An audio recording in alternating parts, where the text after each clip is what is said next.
When we're feeling mental health challenges, those are not illnesses. They are actually responses, and they are symptoms of an underlying issue. And they're warning signals that we need to listen to. And if we don't listen to them and we just stick a label on and people take that on as their identity, it changes the brain, it changes the body. And I'll show you how in a moment. What is your superhero origin story, your super brain origin story? How did all this get started? Well, I've been in the field for 40 years now. It's like four decades. 38 years ago, I started my research journey, and I was always fascinated from a young child with the brain and mind, and I was always going to be a neurosurgeon. That was kind of always my thing, a neurosurgeon. And then I thought, well, maybe I'll be a psychiatrist, or no, I want to actually to get my hands on the brain. And so that drove the passion. And then I ended up not doing medicine. I ended up doing a degree that was a combination of medicine, neuroscience, psychology, neuropsychology, and communication pathology. It was a pure experiment.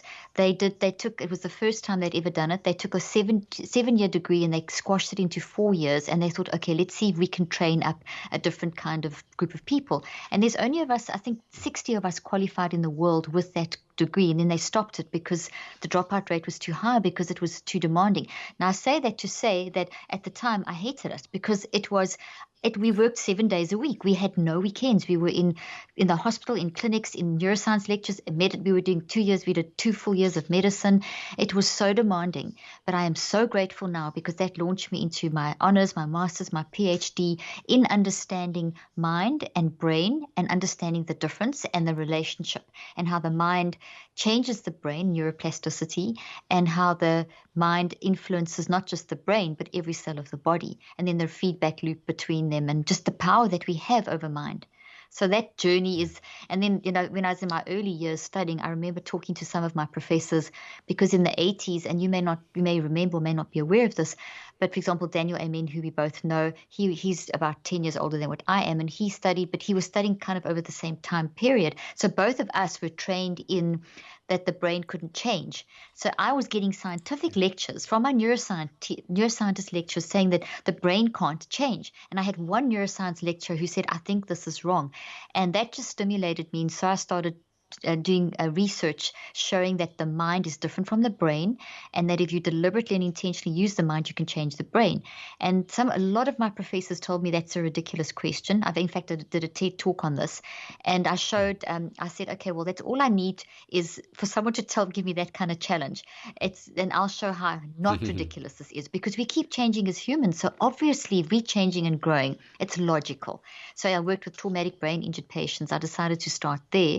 And it's quite a nice story, because they, in the 80s and late 80s, all through the 70s and 80s, they weren't doing much research with people who had suffered brain damage from like a car accident, or from sports injuries like chronic traumatic encephalopathy, that kind of thing, because they believed that once the brain was damaged, that's it. So you just teach your patients to compensate. And I thought that's such a hopeless view. So I started working with people with like really bad brain damage, and I can tell you lots of stories. But the one very quick story is I worked with a young girl who had an accident at the age of 16. Prior to that, she was an average student, not very good, very average, but like not really, especially math was a problem for her. And I say that and you'll see why. And she had this terrible car accident. She was in a coma for 2 weeks. At that stage, they thought that if you're in a coma for longer than 8 hours, the brain damage was irreversible. So the message to her parents was that she had irreversible brain damage. She was going to be a vegetable. That's literally what they told the parents. And they said, if she comes around, she's not going to be able to do much. She did come around, and she fought back. And about a few months into her her healing, her parents contacted me. I was a very young scientist at that stage, new in this whole field. And I said, well, if you're prepared to like run with me as on a sort of research basis, let's see what happens.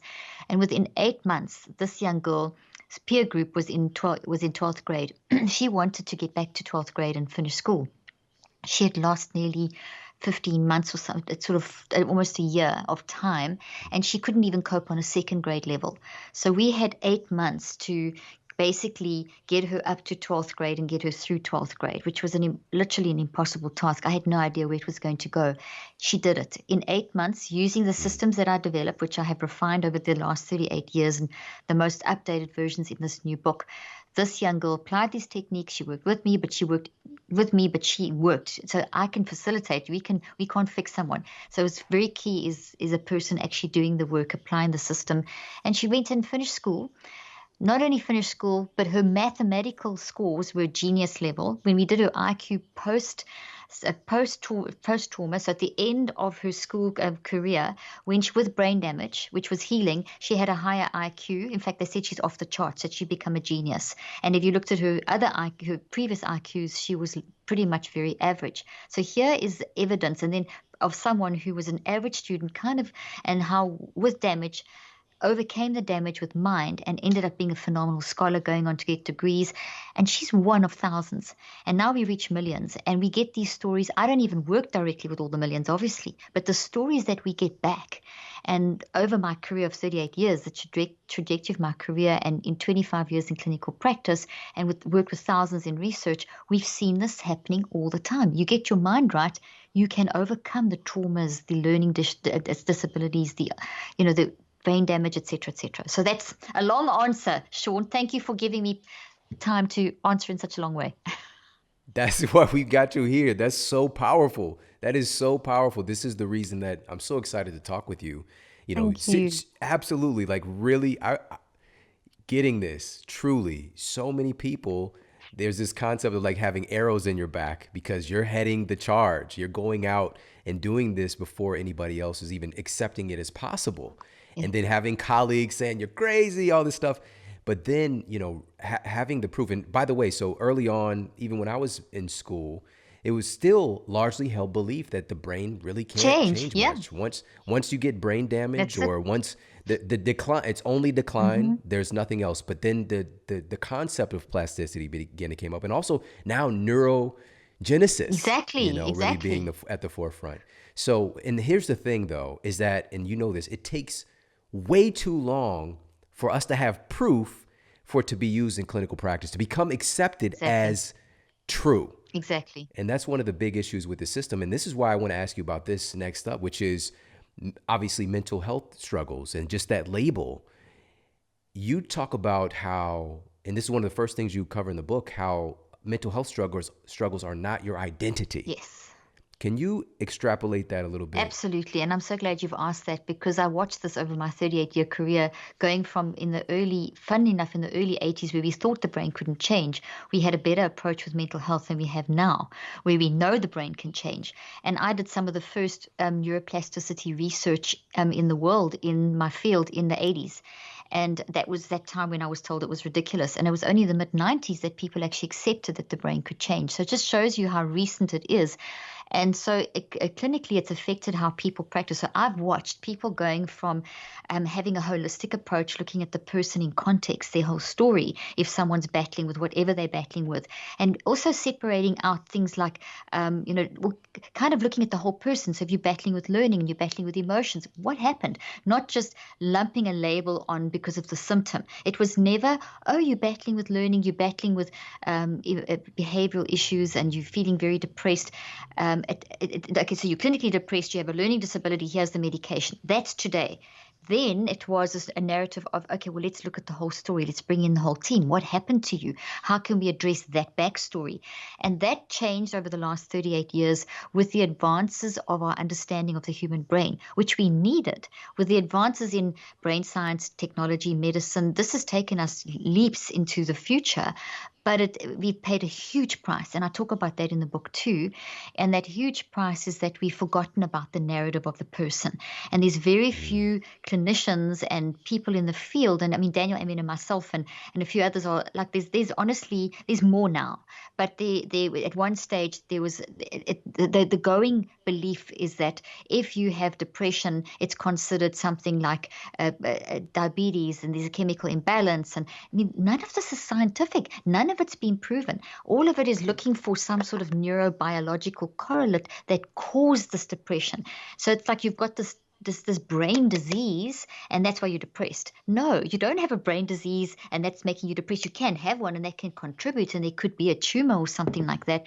But your mind is the overarching concept here. So you're a person who's experienced maybe trauma or abuse or whatever it may be, or COVID and grief and loss and financial. So when we're feeling mental health challenges, those are not illnesses. They are actually responses, and they are symptoms of an underlying issue, and they're warning signals that we need to listen to. And if we don't listen to them and we just stick a label on and people take that on as their identity, it changes the brain, it changes the body, and I'll show you how in a moment. But what essentially that does is in the context of psychology and in population statistics and what happens to humanity is when you ignore a person's story and you don't allow a person to express and find the cause and the origin, what you do is remove a whole component of a person's functioning. You literally ignore 90% of how they're functioning. You focus just on the biological, which works great if you've got heart disease or something physically wrong with your body. But when we've got a story in our life, which all of us do have, we have to focus on that. So we see what we saw happening from the mid-90s when neuroplasticity was at its sort of accepted and growing. We saw that leap in medicine, technology, neuroscience. We saw a backward movement, however, in mind. So people then started cutting out the story of mind and saying, well, we can't really measure it. So let's focus just on the biology. Let's make everything about the biology of the brain, and it's brain, brain, brain, and forget all about the experience. And that has resulted in a current trend that people don't talk about enough, but it's called deaths of despair.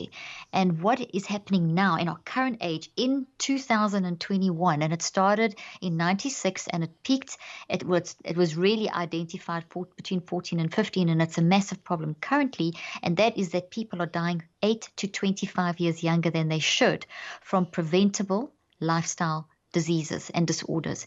And that's tracked back to the mid-90s. So what I'm saying in total here is that for decades we've been improving the trend of people living longer.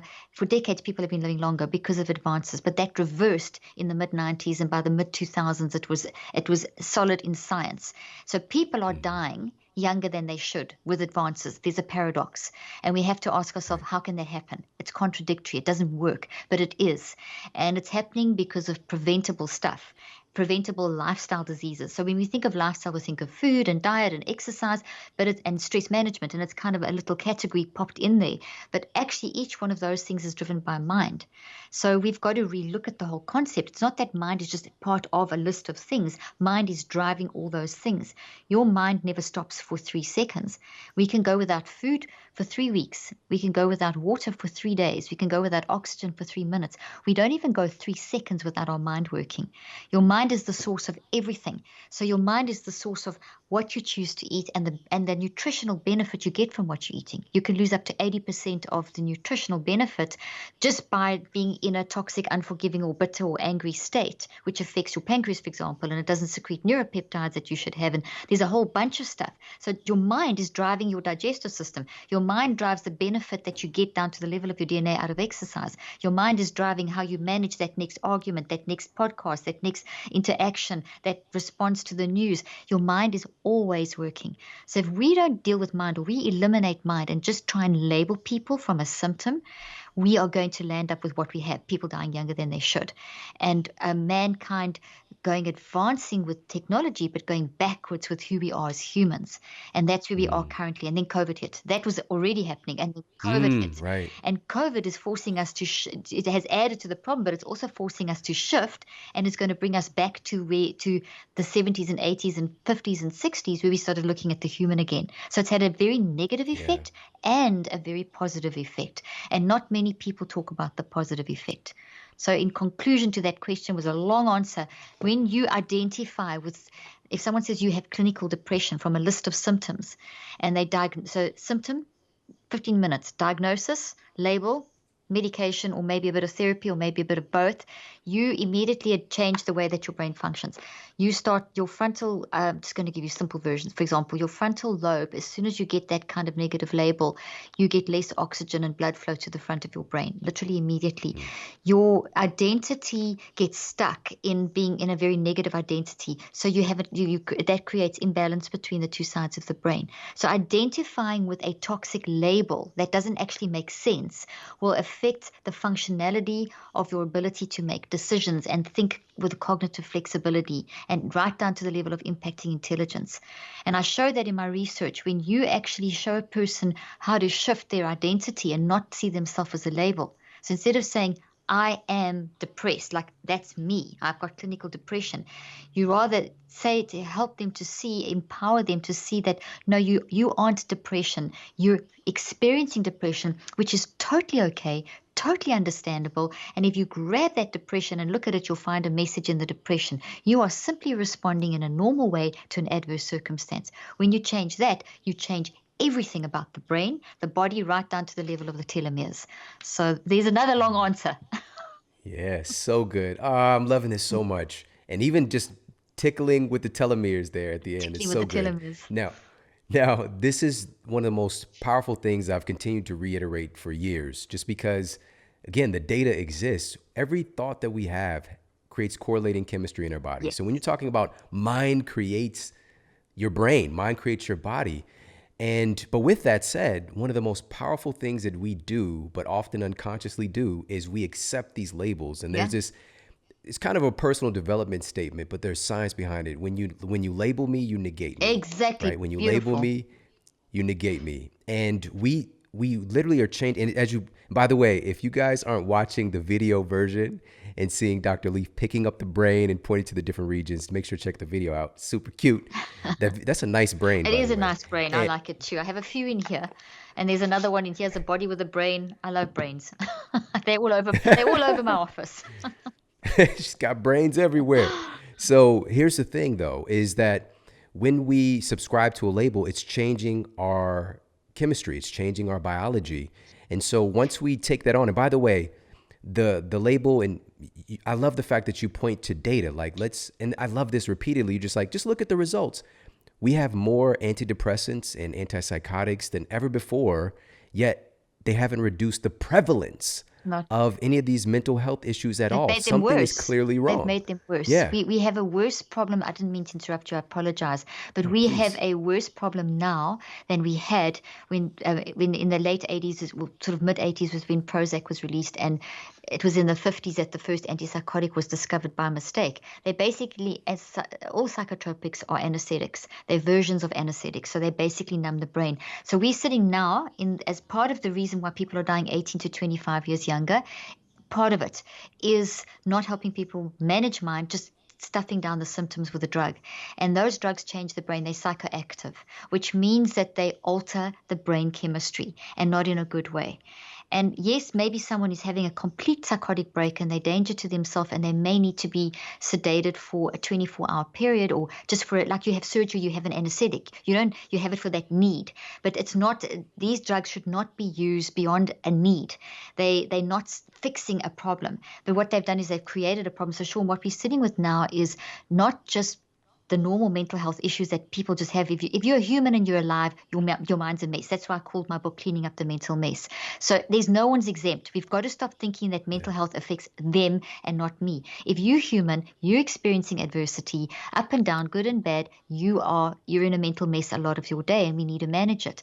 So mental health, when it gets very extreme, then we go down to the psychotic breaks and the severe depressions. But those are still not illnesses. Those are just warning symptoms that something's going on, that we need to go and find out the story and help you to reconceptualize that story. And that's what's so vital, that we don't keep thinking that there is that the drugs haven't worked. The current labeling, diagnosing, and drugging hasn't worked. The prevalence has increased. Suicide has increased. Death of despair has increased. Lack of increase in. We have a mismanagement of mental health, which has created a whole lot of new iatrogenic problems, which are damage to the brain from these drugs, which are then producing other illnesses, but they're not the person's pain. They're actually damage to the brain, which is then called, and they can be healed. I'm just saying that up front. No one must just go off their drugs. So if anyone's listening to this and they're on any form of psychotropics, Shawn and I are not saying, and I'm not saying as a doctor that you go straight, do not, because your brain has adapted. So if you just stop, you will have severe withdrawal symptoms. And then your doctors will put you on higher doses and multiple drugs. You need to get with the doctor who understands how to withdraw. And there's many, many sites that you can go on, and I've got information on my website, and you need to taper slowly under medical supervision. That's so important and I cannot stress that enough. I just wanted to throw that in there. Yeah. And also, of course, we want to make sure that the people that you're working with have the same goal as you, first and Exactly. foremost. Like let's get on the same page so we're going in the same direction.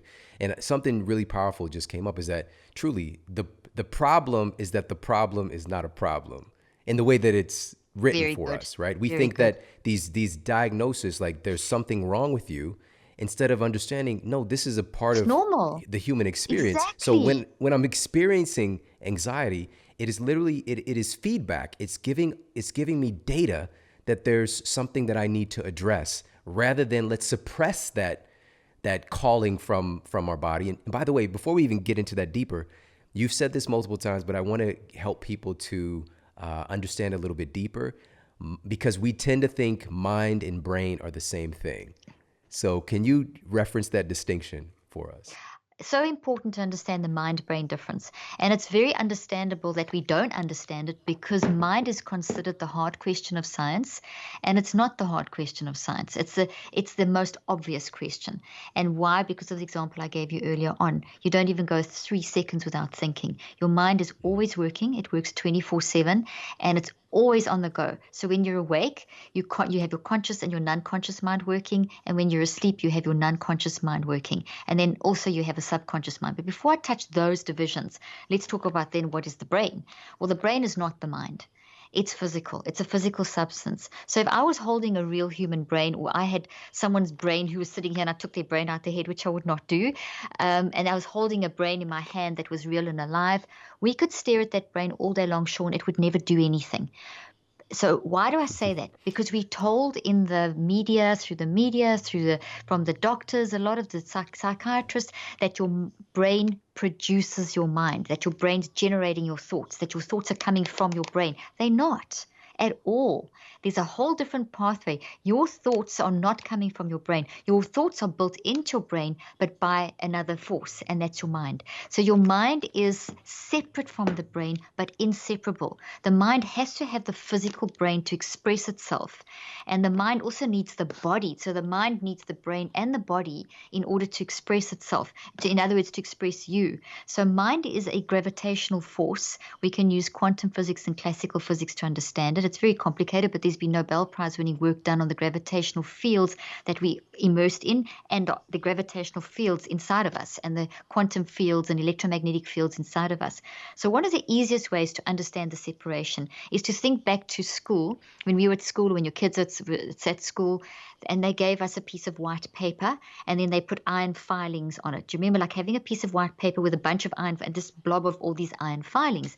Then you brought a magnet into the middle and you put it in, and suddenly the iron filings arrange themselves into these magnetic fields.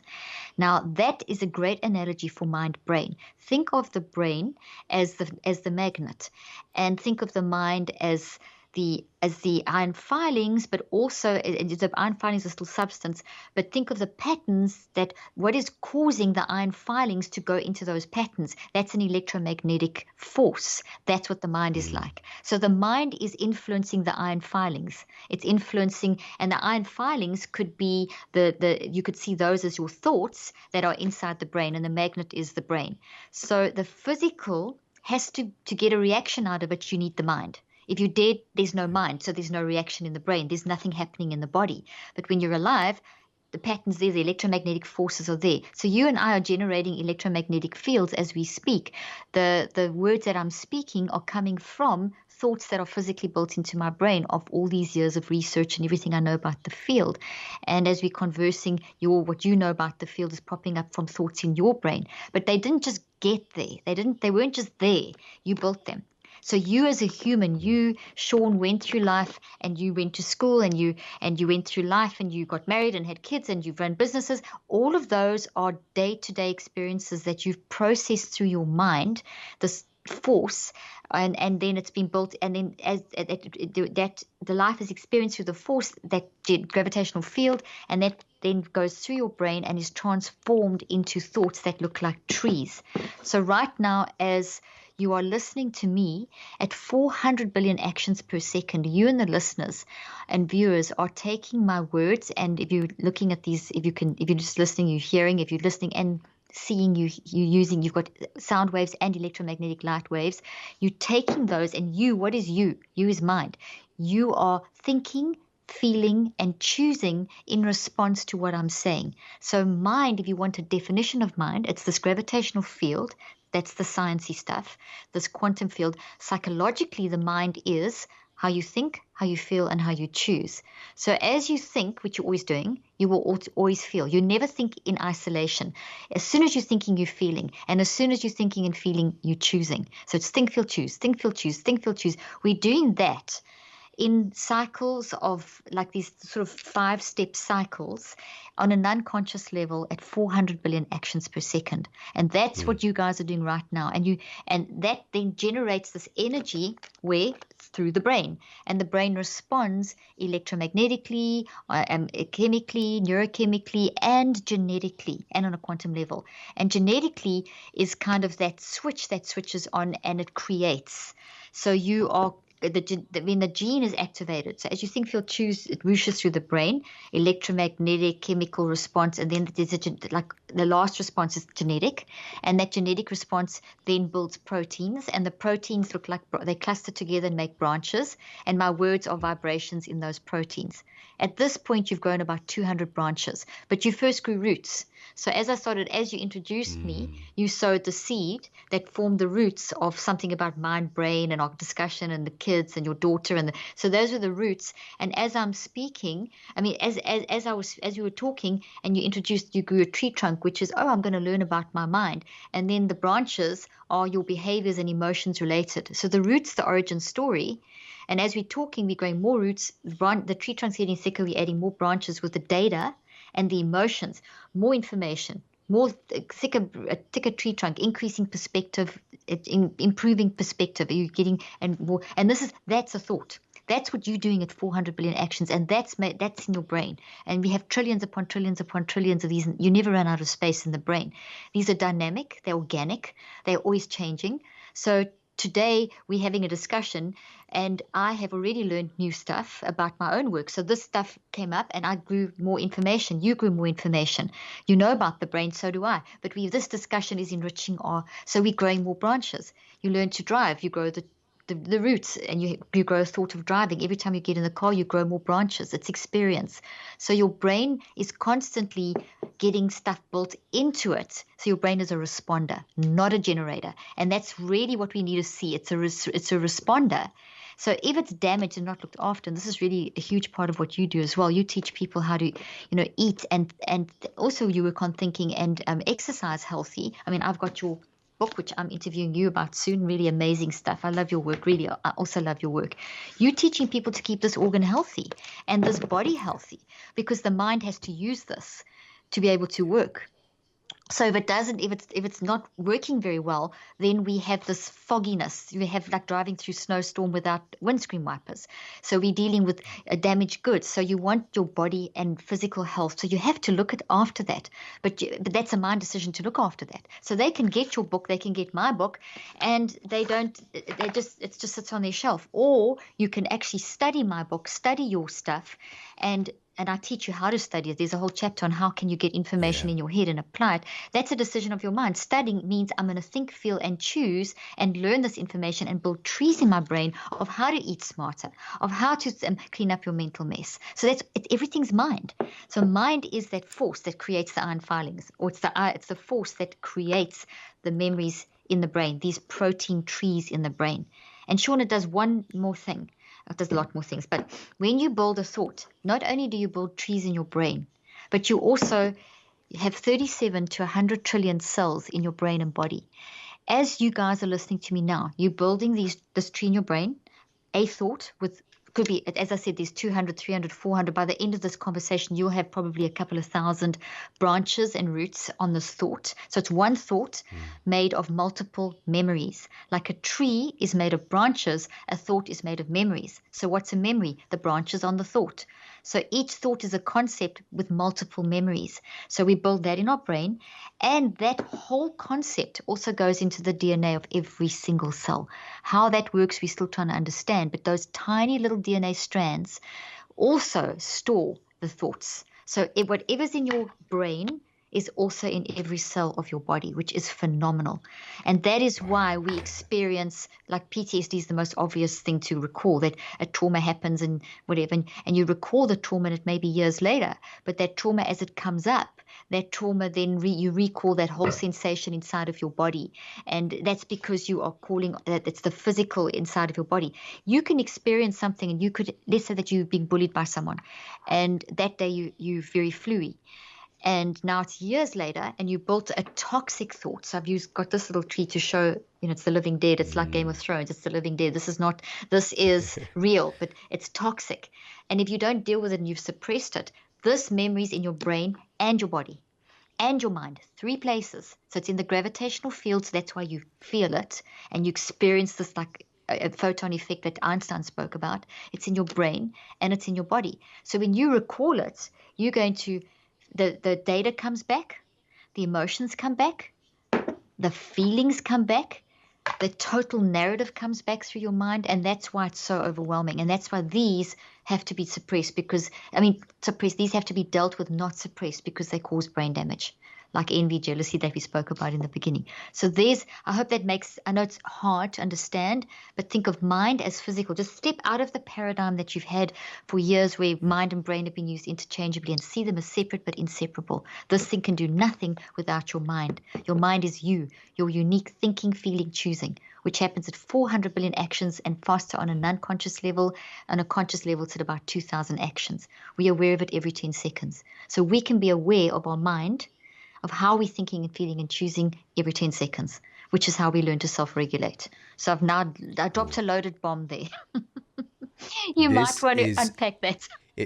If people this is one of the most important things that I've ever heard, but I feel like also hearing it for other people, for us to make this distinction, because as you know, our system of, just assessment of humans, it's been very mechanistic, just Newtonian, Cartesian, like I'm trying to find the brain. I mean, the mind must be here. It's the seat of the soul somewhere. But this is getting into a realm that might look a little spooky, but we've of course got science to kind of figure this out, because we always were trying to figure out how all this stuff works. But we do know, like you said, there's like a gravitational pull. There's a gravitational anomaly that we're so much more than what we see when we look in the mirror. That's the big thing. And what you just mentioned, as we're evolving in this time right now in human history, getting us back to, but I don't even like to say back to, but like forward to a place where we are acknowledging all of it, right? Mind and brain. Yes. We've got to bring mind, brain, body into the equation, and we've got to understand the relationship. And this is something that you asked me. The first question was what got me into this. As I started understanding as a young student the power of knowing the difference between mind and brain and the relationship, that's why I chose to pursue this for 38 years. And this is what I've intensively and passionately studied in various different ways with humans. I've never done lab work. I don't do lab experiments because you're not going to get real. I work with humans in the field. And I come from Zimbabwe, born there, but I grew up in South Africa, so in the apartheid era. So I spent 3 days a week working in the areas that were the most affected by the apartheid era, and then the transition and the post era, the socioeconomic, political. I've worked in war-torn Rwanda. I've worked with the wealthiest of the wealthy. I've worked with the poorest of the poor. I've worked in corporate education. Every field I could get into, I've got into to work with humans, to understand what is mind and what's the integration and how can you understand it. And this book, really, Cleaning Up a Mental Mess, Shawn, is really an accumulation or a sort of dissemination of all these years into simple language to help us to understand that. And the reason I put science in is because science is so spiritual, if I even may say that. Science is so changes all the time. It's never the same. And that's why we have to be continually learning. But science is a way of how we can actually then see, if I do this, this happens. And I think one of the key things in science with mind is understanding that when I think, feel, and choose in this way, it has consequence. I will build a thought in my brain, and that thought will also build in my body and in these gravitational fields on a subatomic level. And they're going to influence what I say and what I do. And I'm going to get feedback. And if it's toxic, it's going to damage the brain and body, which can be healed. But the brain and body, we see from neuroscience, is not wired for toxicity. So we're not wired for things like anger, jealousy, envy, we all the toxic stuff you can think of. We're not wired for depression, frustration, irritation, anxiety. And that is why when we experience those, we mustn't try and push them away or feel bad about them. We need to actually use them to say, why am I doing that? We need to embrace them as messengers. Okay, I'm irritated. Why? I'm having an argument. Why? I'm depressed. Why? See them as helpful. Eastern philosophy's done this for years. They've seen that any negative emotion is something that's telling you a story. And I showed in my most recent research the same thing. When you see something toxic, not as something that you have to be frightened of, but as something that you should embrace to control, otherwise it controls you, you completely shift the power play. So if I say I'm depressed, I'm anxious, this is terrible, I don't know what to do, I'm so frustrated. As you do that, your brain and body and telomeres and everything, blood, homocysteine, inflammation, the whole lot's going crazy. But the minute I say, I feel depressed at the moment, I feel really bad, I'm having an awful day, but I can work out why, and I can manage it. You immediately shift the brain. Even feeling depression, with that attitude, you shift the brain and the body, and 1,400 neurophysiological responses will now work for you instead of against you. I mean, this is profound. This is stuff we need to be teaching people. We need to understand this concept. Sorry, I get so passionate about this because it's so No, important. do not apologize. This is the best. This is so good. I just thought about something too. When we're not doing what you just mentioned, which is what our society has unfortunately kind of inundated us to do, when the experience of depression comes up and we don't address it, we become so distant from it. We don't even recognize it anymore. And we compensate, we continue to compensate. And now it's like, and this is what we're going to get into next, which is cleaning up this mental mess so we can get closer to seeing these feedbacks mechanisms from our body and our brain. Then you went to the military, right? How so? I was an X-ray technician. Okay. I was initially an infantry medic, and then realized I didn't like sleeping in the mud, and I didn't like being shot at. Right. It's not on my list of priorities either. Oh, some people can get used to it. I'm like, no. Yeah. Oh man. And so that was fostered in the military. And then did you get, I guess, maybe some grants or assistance to go to school afterwards? I had the GI Bill. Yeah, GI Bill. And so. And then I went back and I did my psychiatric training in the military at the Walter Reed Army Medical Center. Incredible. And so you were an X-ray tech. How did the SPECT imaging come about? Well, when I was an X-ray tech, our professors used to say, how do you know unless you look? And when I decided to be a psychiatrist, I joined the only medical specialty that never looks. And that's wrong. Yeah. Yeah. That you changed my life when I was traveling with my wife, and there was like this rinky-dink hotel in Hollywood, quote, vintage, and it was just old stuff. And we were getting ready, and it was just on, I think maybe it might have been the only station we could get, and it was PBS. And then I heard you, and I got closer and closer to the TV, and I was going to be late now for where I was trying to go. And I was just captivated because you said that the field of psychiatry is the only profession that treats an organ that they never look at. And it was just based on conversation, basically. And it just like changed my life. It changed my perception about reality in this field.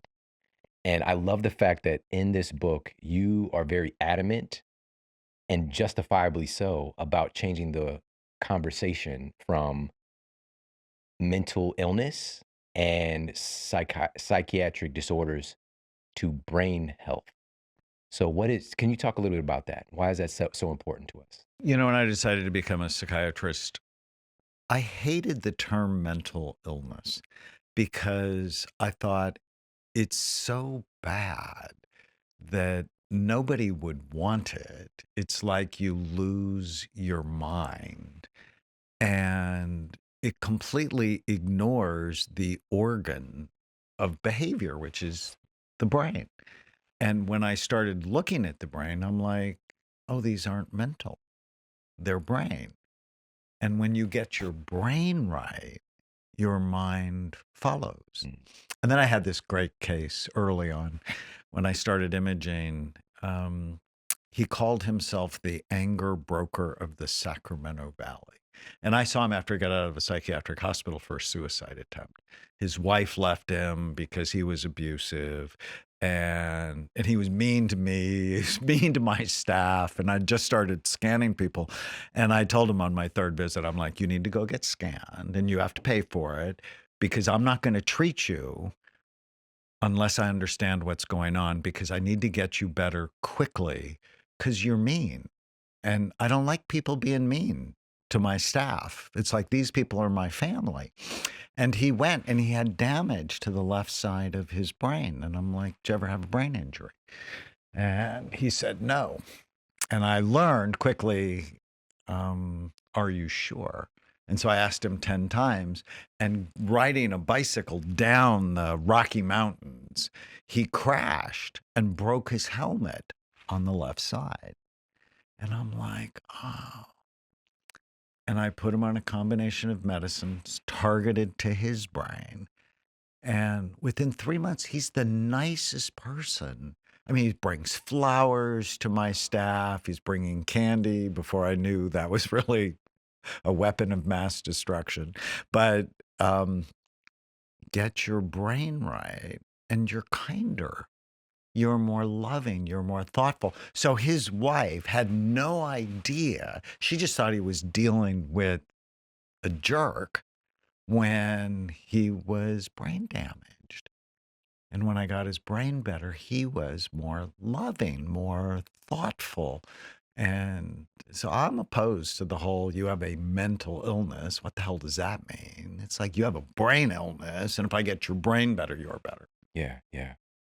That's so powerful. Just that simple distinction, because as you talked about in the book, there's a big stigma around it, and people even saying this statement, and I've heard it as well. I'm not going to see a psychiatrist. I'm not crazy, but we're talking about brain health, not a mental illness.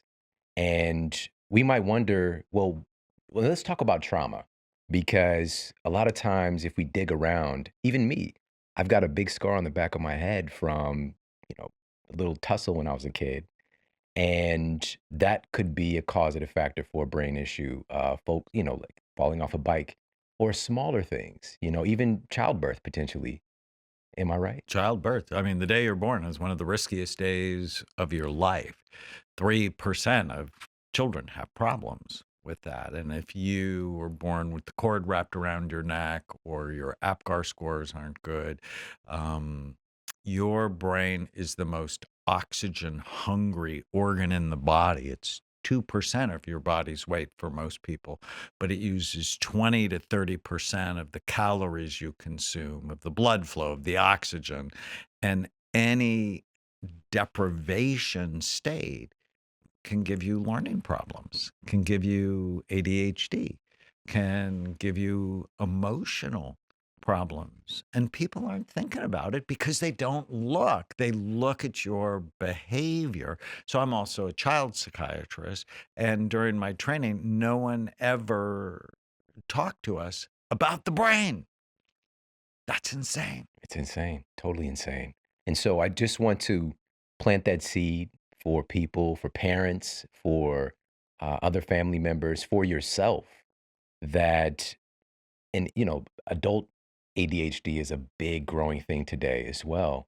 And your behavior doesn't necessarily mean that there's something wrong with you as a person, because we look at it as a character defect versus there might be something wrong with your brain. And if you could talk about, how do you get in there and take a peek with the SPECT imaging? What does that tell us? So when I was in the Army, so I was in the Army twice, once as an enlisted soldier and then as an officer. I ended up being the chief psychiatrist at Fort Irwin. It's in the middle of the Mojave Desert. And there I learned biofeedback, which is I can use instruments to measure your body and then teach you how to change them. Like I can teach you how to warm your hands or relax your muscles or breathe with your diaphragm, all very helpful. But I learned about quantitative EEG, where I could look at the electrical activity in your brain. And then once I knew your signature, I could change it. So I got really excited about imaging around 1987, 1988. But in 1991, I went to a lecture on brain SPECT imaging. SPECT looks at blood flow and activity. It looks at how your brain works. And it gives you these beautiful 3D images of brain function.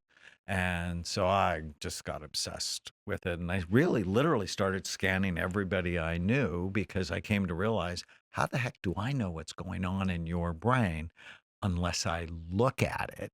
And SPECT basically tells you three things: good activity, too little, or too much.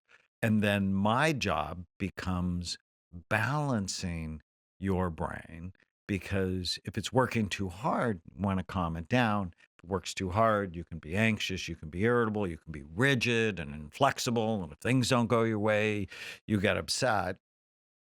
Or if it's not working hard enough, you have brain fog, you're impulsive, you don't make good decisions, you can't focus. And so I'm always working to balance someone's brain.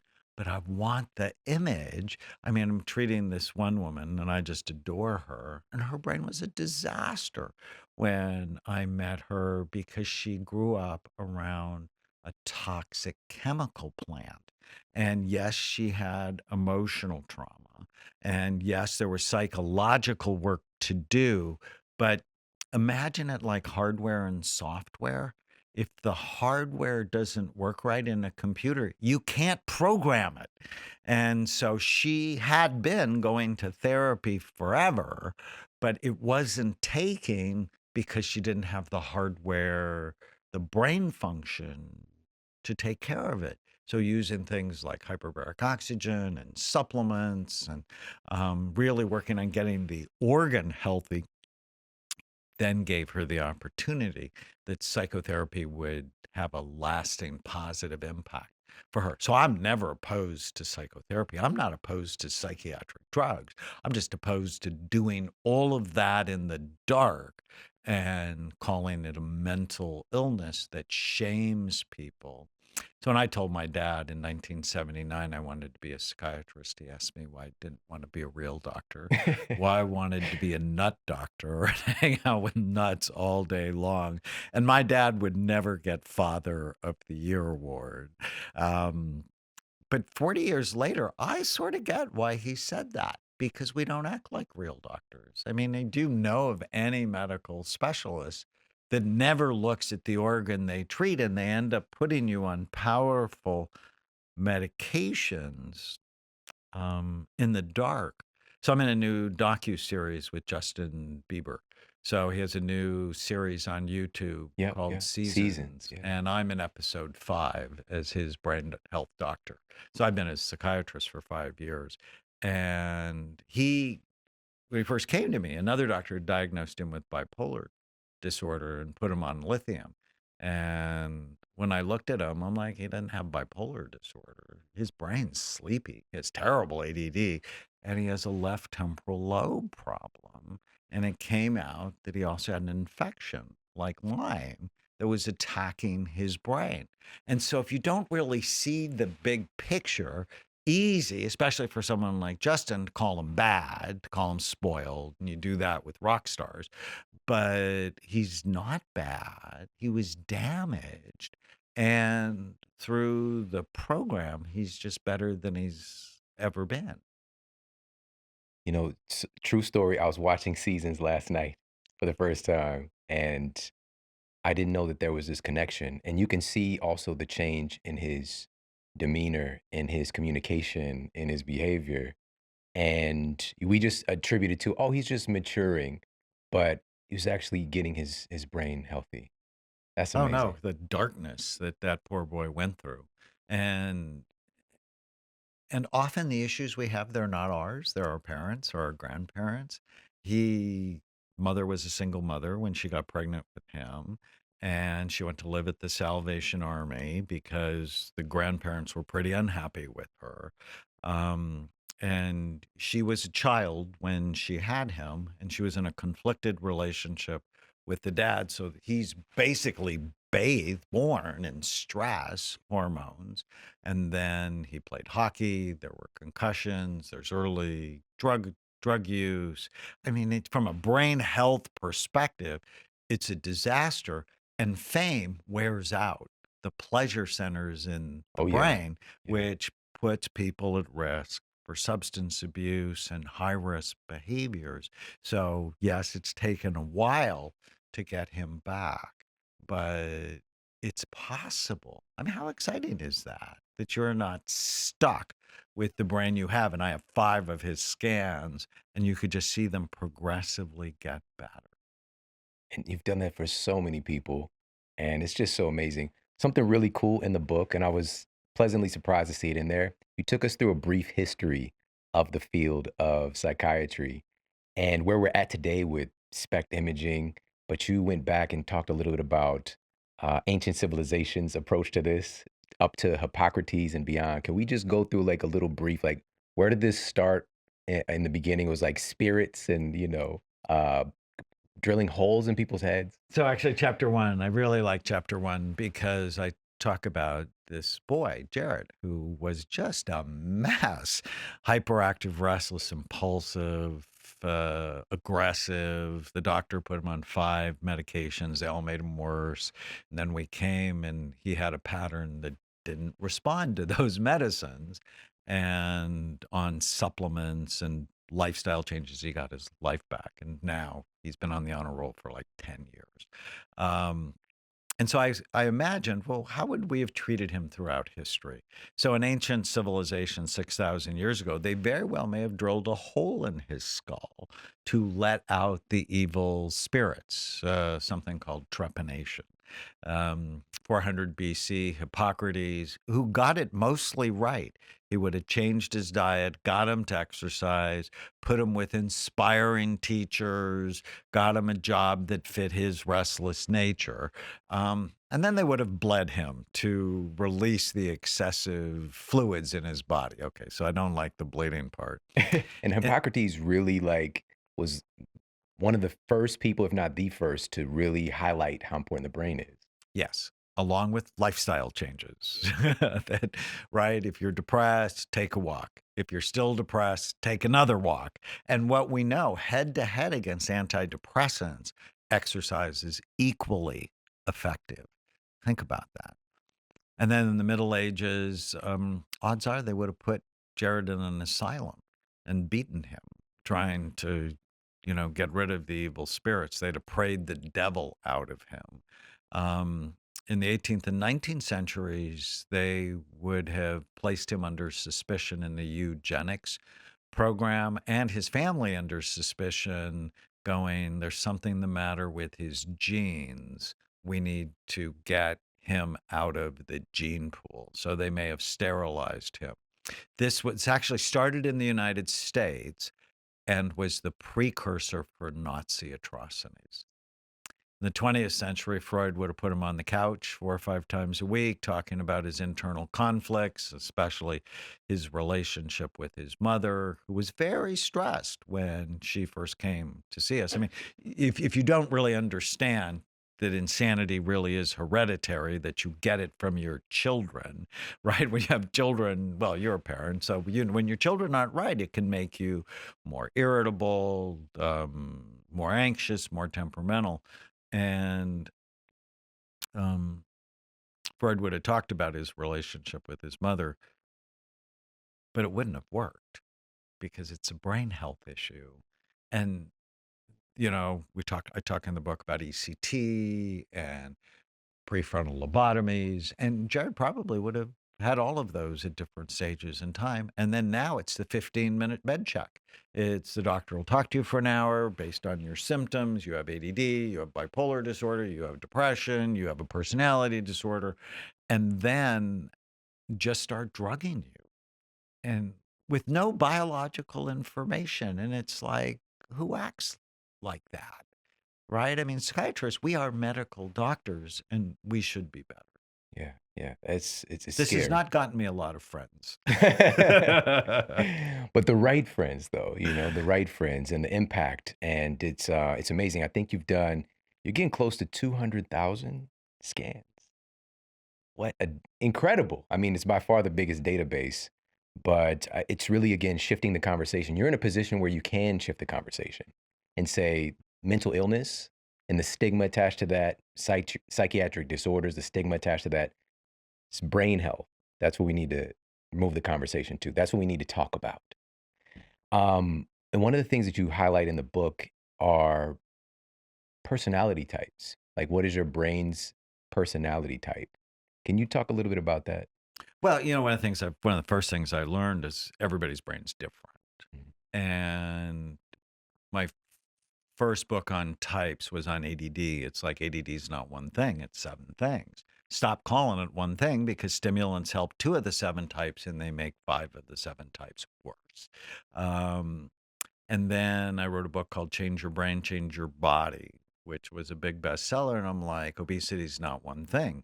They're impulsive overeaters, compulsive overeaters, sad overeaters, anxious overeaters. Know their brain type, and you can help them get their bodies right. And then I realized, well, all of us have our own type. And in the book, I talk about there's the balanced brain type, the spontaneous brain type, it's my ADD group, my persistent brain types, my OCD group, the cautious, was me when I was growing up, or the anxious group, or the sensitive type, the sad group. And there are really 16 different types. Knowing your type can lead you to the right strategies to optimize your life and know if you're spontaneous, but your boss is persistent, there's certain things to balance out. Or what's common is the husband's spontaneous and the wife is persistent, and it causes no end of trouble at home. Yeah. Oh my gosh. And we don't even know it's happening though. That's the crazy part. Nobody thinks about their brain. Yeah. Why? Because you can't see it. You can see the wrinkles in your skin or the fat around your belly, and you can do something when you're unhappy with it. But because nobody looks at their brain, it's just not part of the conversation. And it needs to be, because your brain runs everything. It controls how you think, how you feel, how you act, how you get along in your marriage, what kind of father you are, what kind of business person you are. And if you don't take care of it, you begin to make poor decisions because your brain is the organ of every decision you make. And so, and you know this, if you don't sleep right, well, your brain doesn't work right. And then your decisions the next day, including how you talk to your spouse, are not as good as they could be, which then has a snowball effect of negativity. Yeah. What if we could see a brain scan before we decide to get into a relationship? This was when I stopped and I just broke out laughing reading this part of the book because you were divorced for a few years, I think maybe 6 years, and you determined within yourself, I'm not taking a relationship to the next level until I see the person's brain. And it made me think about, if somebody's a police officer, they're going to do a background check on the person, or, a woman might want to do a credit check. You were like, I gotta see your brain. And you met Tana, your wife, and you were like, and you really liked her. He's like, I gotta get her in here and check her brain out. And you did, and she had a beautiful brain. But it also spurred on some other events that you didn't realize at the time, which was one was helping her father. And I think he was recently diagnosed at the time misdiagnosed with early onset Alzheimer's, I believe. But Right. it wasn't that Your once you looked at memory his is brain. really good. I'm so grateful. Well, I've listened to you. And so And what was it? I learned the best way to get a woman to fall in love with you is to do something special for someone they love. And so, yes, there's no way I was falling in love with Tana without seeing her brain. She was like way too beautiful. And my heart just went pitter patter when I was around her. And I know new love is a drug. It's just like cocaine. And so I needed to see her brain. And she's a neurosurgical ICU nurse. And so part of our bonding was over the brain. And when I looked at it, I'm like, ah, she's got a great brain. I could be in a relationship with this woman. But then shortly thereafter, just a couple of months, her dad, she was estranged from, her half sisters called her up and said, Dad's been diagnosed with Alzheimer's disease. We have no idea what to do. And Tana looked at me and I said, well, I know what to do. We should bring him down, which she was resistant at because it's like, this is not a nice person in my head. But when I scanned him, he didn't have Alzheimer's disease. He had something called pseudo dementia, which is depression that's masquerading as Alzheimer's disease. Actually, it's why I fell in love with imaging. One of my first patients, Matilda, 69, diagnosed with Alzheimer's disease, nearly burned down her house. Her kids want to put her in a home, and she didn't want to. So there's this big fight. And so they hospitalized her by random chance. I was her doctor. And when I scanned her, she didn't have Alzheimer's disease. In 1991, the pattern for Alzheimer's disease was already described in the imaging literature, and she didn't have it. Her emotional brain was working too hard. And on an antidepressant that I like, Wellbutrin, she got her memory back. And I'd never had that experience of taking someone in a dementia-like state and just watch her blossom into a normal human being. I mean, that made me pay attention to imaging. How do I know what's going on in your brain unless I look? And her dad had the same pattern. And 6 months later, he's doing all-day seminars at the local church. So someone diagnosed with Alzheimer's disease just blossomed. And then they made up, if you will. And he ended up dying 6 years later of cancer, but he died in her arms. And it was cool. Wow. And somebody who was estranged to that. Wow, such a great story. And I know a lot of people are wondering, well, do I need to get my brain scanned? And you have clinics across the country, and I think there's some in some other countries as well now. Not yet. Not yet? But we have 8 across the country, soon to be 9. Yeah. And because we want people to have access, and there's spec cameras in every major hospital in the world because they do spec heart studies, spec bone studies. But the reason they should come to us is our experience. And we know how to put them in the context of your life. And that's why we're special. But a long time ago, I realized not everybody can get a scan. So based on thousands of scans, we develop questionnaires to help you predict what your brain might look like what's your brain type. And then if you want to keep your brain healthy or rescue it if it's headed to the dark place, you have to prevent or treat the 11 major risk factors that steal your mind, which makes up about, I think, 50% of the book. It's like go through each of these risk factors and go, okay, how do you know if you have it?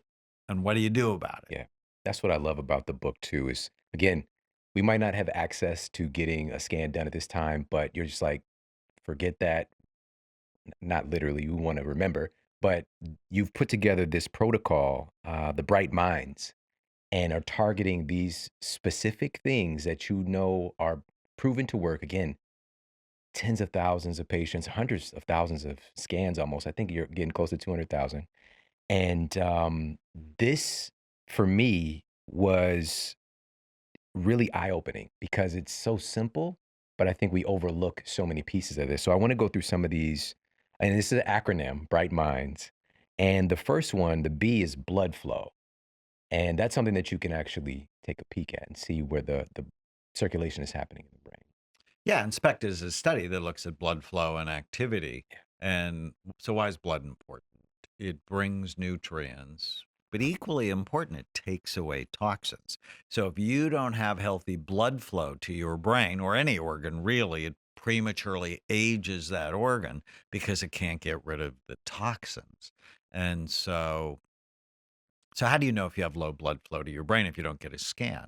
If you have hypertension, high blood pressure. And 60% of Americans are either hypertensive or pre-hypertensive. If you have any form of heart disease, if you're sedentary, if you have erectile dysfunction, and it's like 40% of 40-year-old men have erectile dysfunction.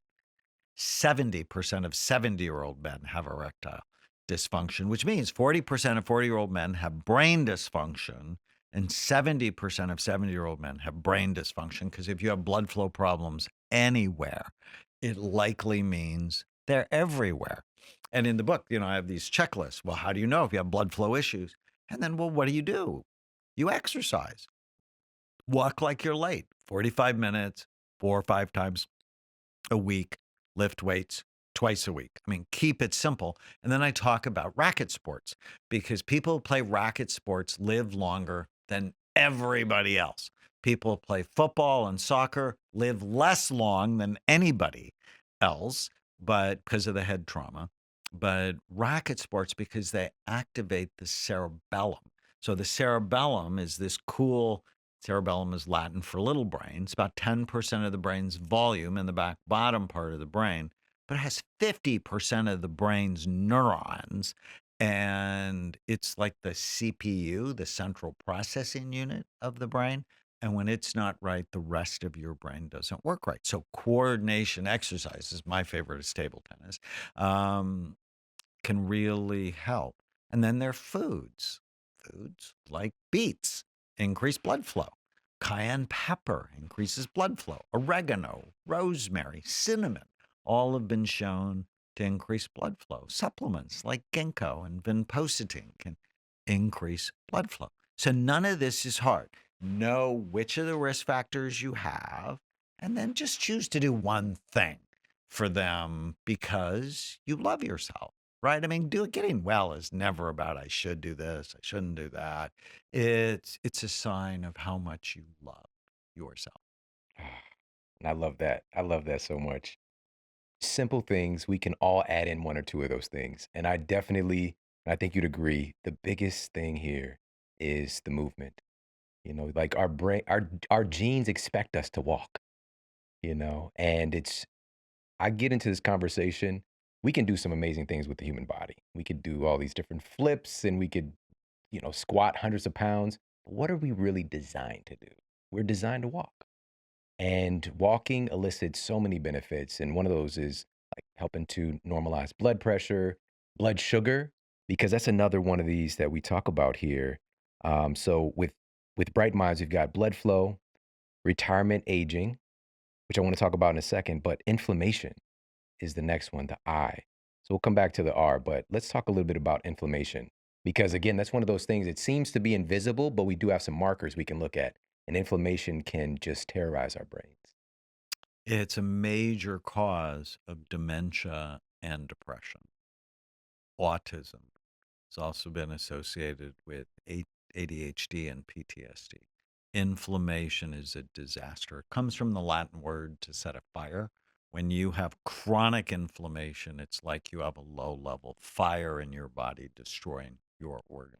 We can measure it with some blood tests like C-reactive protein or the omega-3 index. And I actually did a study of 50 consecutive patients who came to our clinic who were not taking fish oil.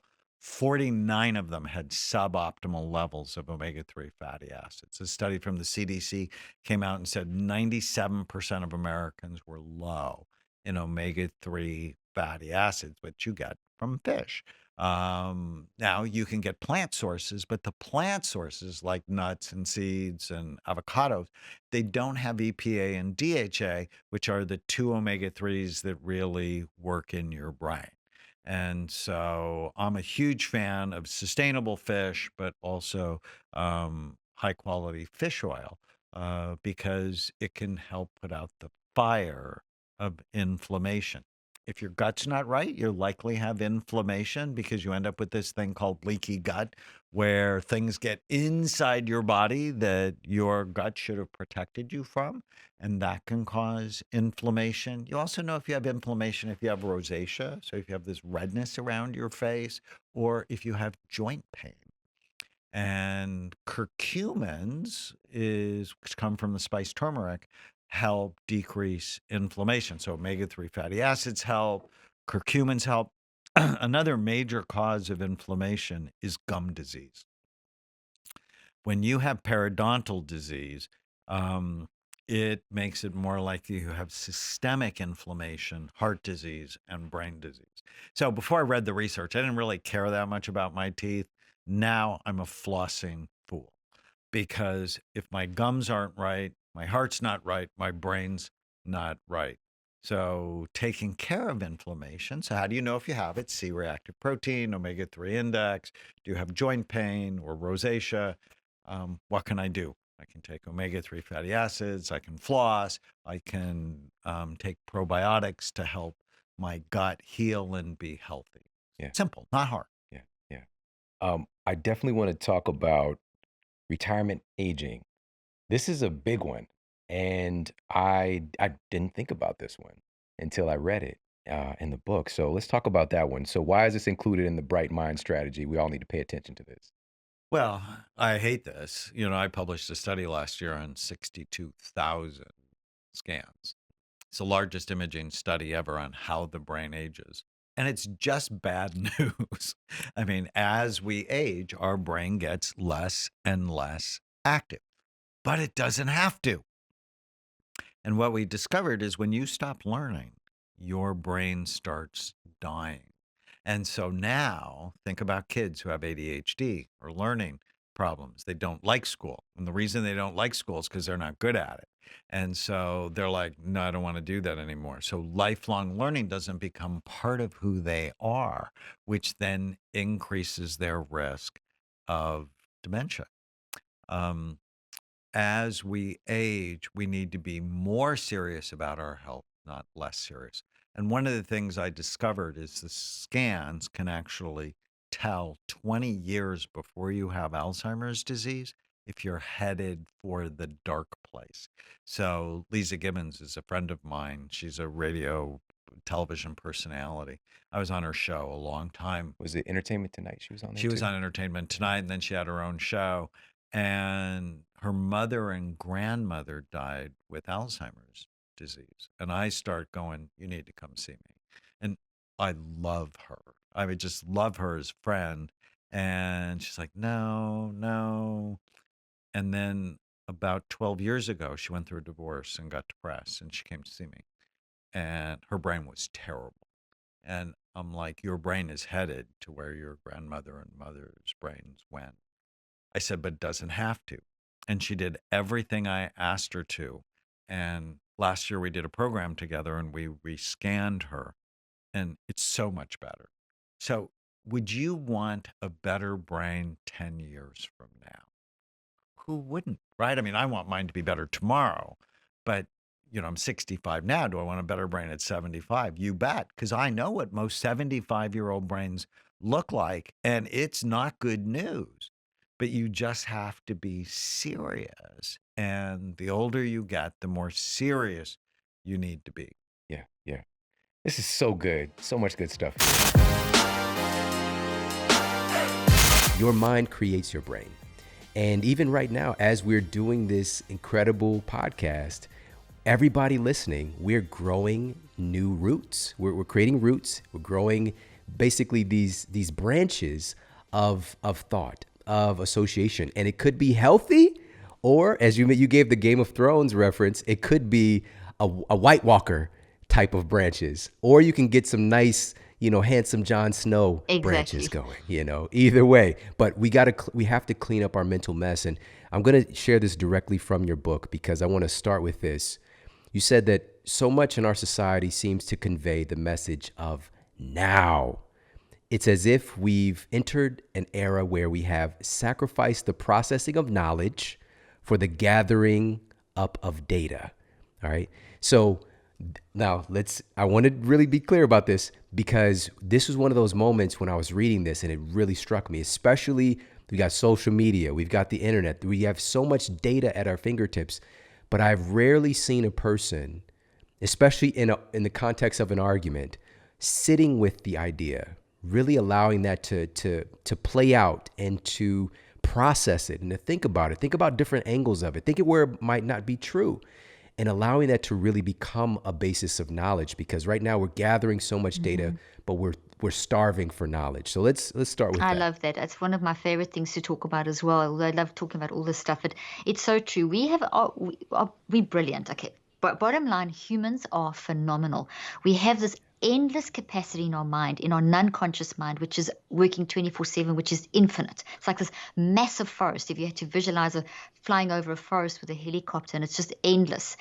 That we have this infinite capacity to build, to respond to everything we're seeing and hearing, and build it in our brain.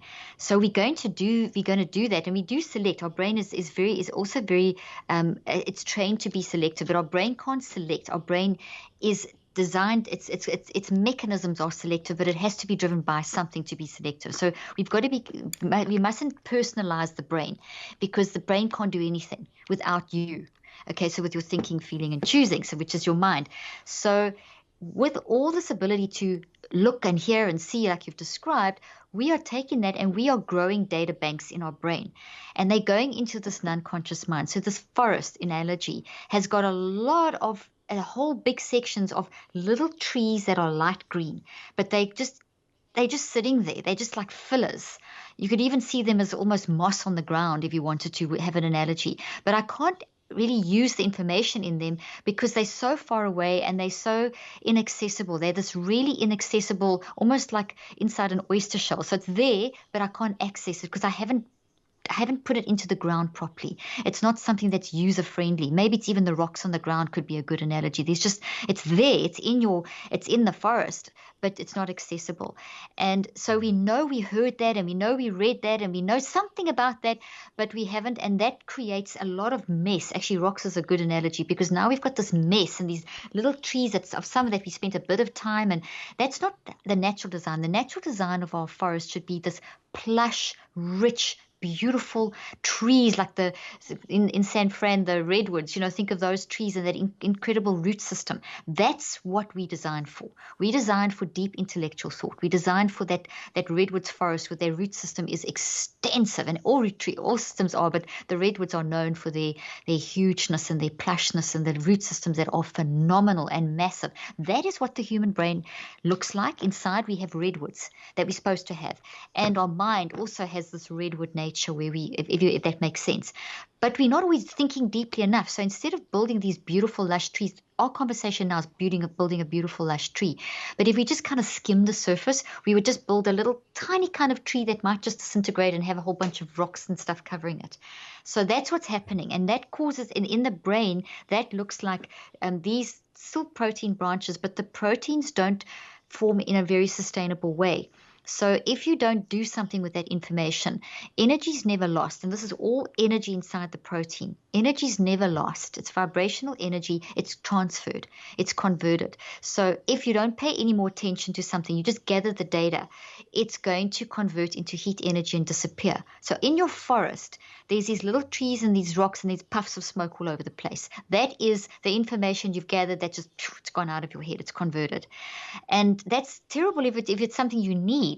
But if you take the time to think and feel and choose in a very systematically mind-driven, mind-managed way, you will actually grow a tree that gets roots and actually starts being, maybe it's a little bit light green and small, but then over time it becomes this lush redwood type tree. As soon as it's that kind of tree in the gravitational fields, it's also going to be that kind of tree in the brain, and that's the kind of tree that influences behavior. So if you want a behavior change in your life, if you want to be able to have an intelligent discussion about something or be a contributor, or, when you think of someone who's wise, it's someone who's well read and who's thought about it, and they can contribute wisdom to a conversation. They tend to be the ones that are, maybe not always the calmer ones, but the ones that can kind of see two sides of the coin, that agree to disagree, that can, and I don't want to use politics, but there's certain, you can see this in, I'm not going to mention names, but you can see this in certain politicians very easily, the ones that are using wise minds and the ones that are just spouting out all kinds of stuff.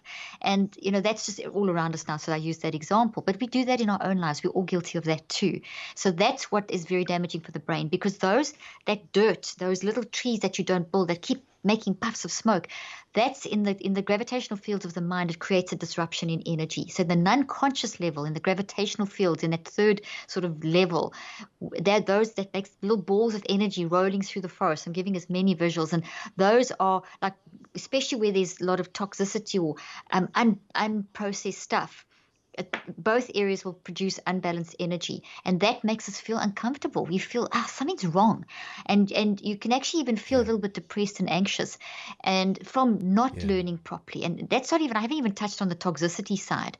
So what we want to do is deal with that through deep level mind brain building. I have a whole section in the book called Brain Building, where I teach you how to not let that happen, because it's actually dangerous. It affects, you talk about helping people sleep, and you've actually written a book about sleep.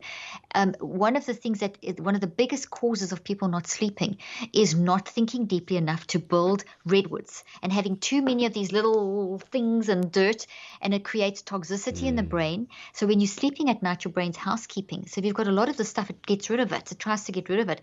And if you haven't used the neurogenesis you mentioned, every day you're born with, when you wake up, whole lots, thousands, maybe even millions, we're still doing the research, of new cells are born in your brain.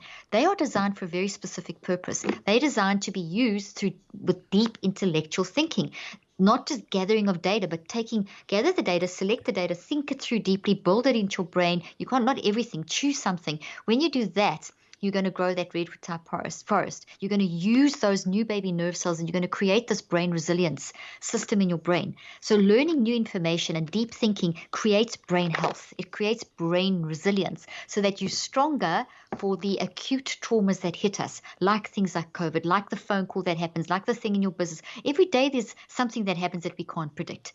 And sometimes it's worse and sometimes it's not so good. If you don't have good brain resilience, that's a problem. So this gathering of data in our current now moment technological age creates these patterns of damage in the brain.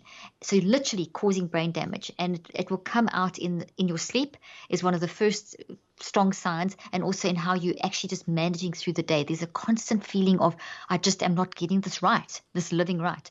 All my patients, Shawn, whenever a patient came into my clinical practice, and I practiced for 25 years, as I mentioned, the first thing I would do would be teach them brain building, which is the first, in the second half of the book, I talk about the Neuro Cycle, which I know you're going to ask me about, but it's the second half of the book's practical.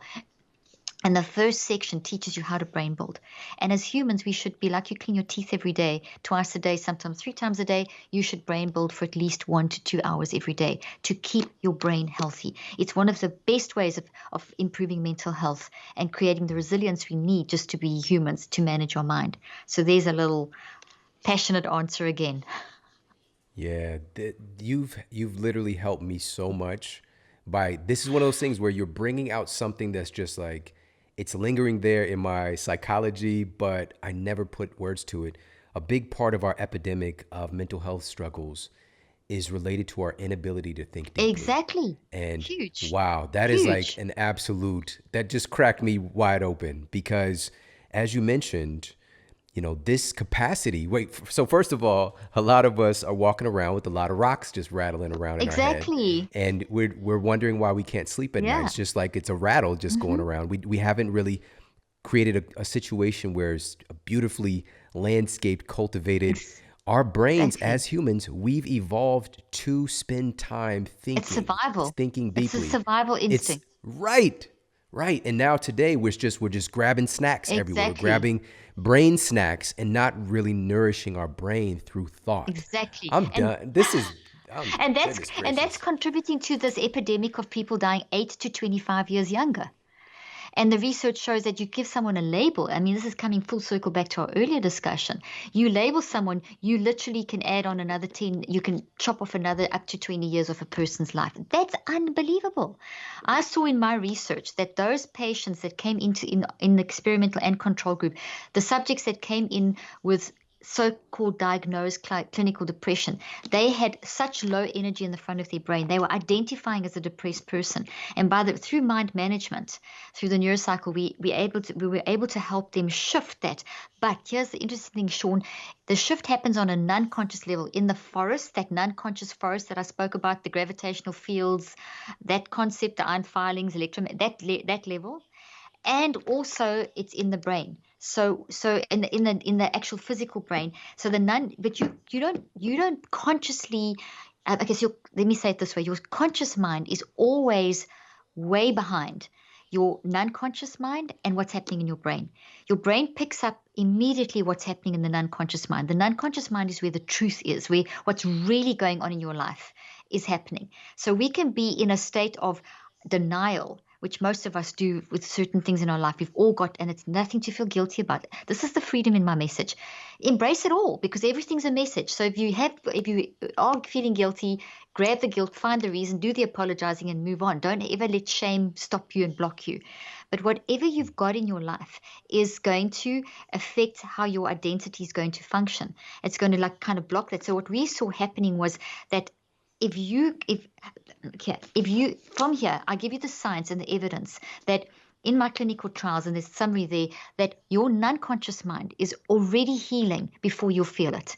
So if you go through the process of, for example, using the neurocycle, which is it's everyone should be using it. It's pure mind management. It doesn't mean you stop the therapy. You still do that. It enhances therapy. This is what do you do with yourself 24/7. That's what I'm teaching people to do. What do? You got to live with yourself. How do you live with yourself? That's what I'm showing you here. So as you direct your mind and you manage your mind, your non-conscious and your brain will change before you'll feel it. And I've got beautiful little pictures in color in the book to show you that change that's happening. So I encourage people that in the first 3 weeks of making changes, you very often won't feel massive change or see massive change, but it is happening. The evidence is there. Your non-conscious mind is changing, your brain is changing. And that helps us to recognize my mind's doing this work. My conscious mind, I'll catch up. Eventually I'm going to catch up with what's really going on inside of me. Yeah, I love it. Let's do that. Let's talk about the neurocycle a little bit. Just give people an overview Absolutely. of what that looks Absolutely, with like. pleasure. Yeah. So the neurocycle is 38 years in the making. So the first version was developed 38 years ago to meet the needs of 38 years ago to meet the needs of my patients, to give them something that could help them deal with that trauma, that learning problem, whatever. And I was so disillusioned by the therapy techniques that I had been trained to use in my practice. Not all of them were bad. A lot of them had great principles, but there was something missing, and that something that was missing was the ability for me to control my mind. So what I wanted to do was to say, okay, there's all these beautiful techniques and therapies and wonderful stuff, but no one's showing me how to actually learn them and use them in my life. So there's a whole missing element. It's kind of like the rocks in the trees. If you just read the stuff but you don't actually learn how to use the stuff, you've got to. So what is that? What is that? How do I learn how to take the data that's coming in, choose something, and think about it deeply to build it into a thought in my brain? How do I do that? That's what the neurocycle is. That's what I developed 38 years ago. I developed the vehicle, the system for how you as a human can get hold of your mind. How do I get hold of my thinking, feeling, and choosing to catch these thoughts, these toxic ones, these patterns, these bad habits, these traumas, these things, these responses that are getting me stuck and making me, that I'm ruminating and my mind's going crazy and I hate responding like this, but I'm responding. How do you get that under control? And how do you build your brain? All that stuff. That's what the neurocycle is. So it's 5 simple steps, because if you're working with someone who's in trauma, you can't give them 5 hours of explanations. So I had to refine. I had to go through a process of understanding and refining. So I've taken 5. Okay. Backtrack for a second. In the process, I studied the science of how thoughts form in the brain from the mind. So what is the mind? Developed a theory of mind, and then how do they grow into the brain? What's the process? How do they grow into the mind, and how do they grow into the DNA? How do they get there? And can I influence that? Can I control it? Yes. So the 5 steps are how you use your mind to grow these in your brain and in your mind and in your forest, in your DNA, sorry, and how to control it. So that's what the neurocycle is. 5 steps that are based on solid science. So each step, and in the book I do explain the 5 steps and I do give the science behind them, and if people want to read the science, they can skip it or they can read it, but there's an explanation of what each step is doing in the brain. So what I can do, if you want, Shawn, is I can give a broad overview of the concept with a simple explanation, just a couple of brain and body things, and then people can read more. Perfect. And then we Yes. can maybe do an example or whatever you want from there. That sounds Okay, perfect. perfect. Let's do that. Okay, so the first thing is that you have to prepare your brain. And that's something we're all familiar with, priming our brain or preparing our brain preparation.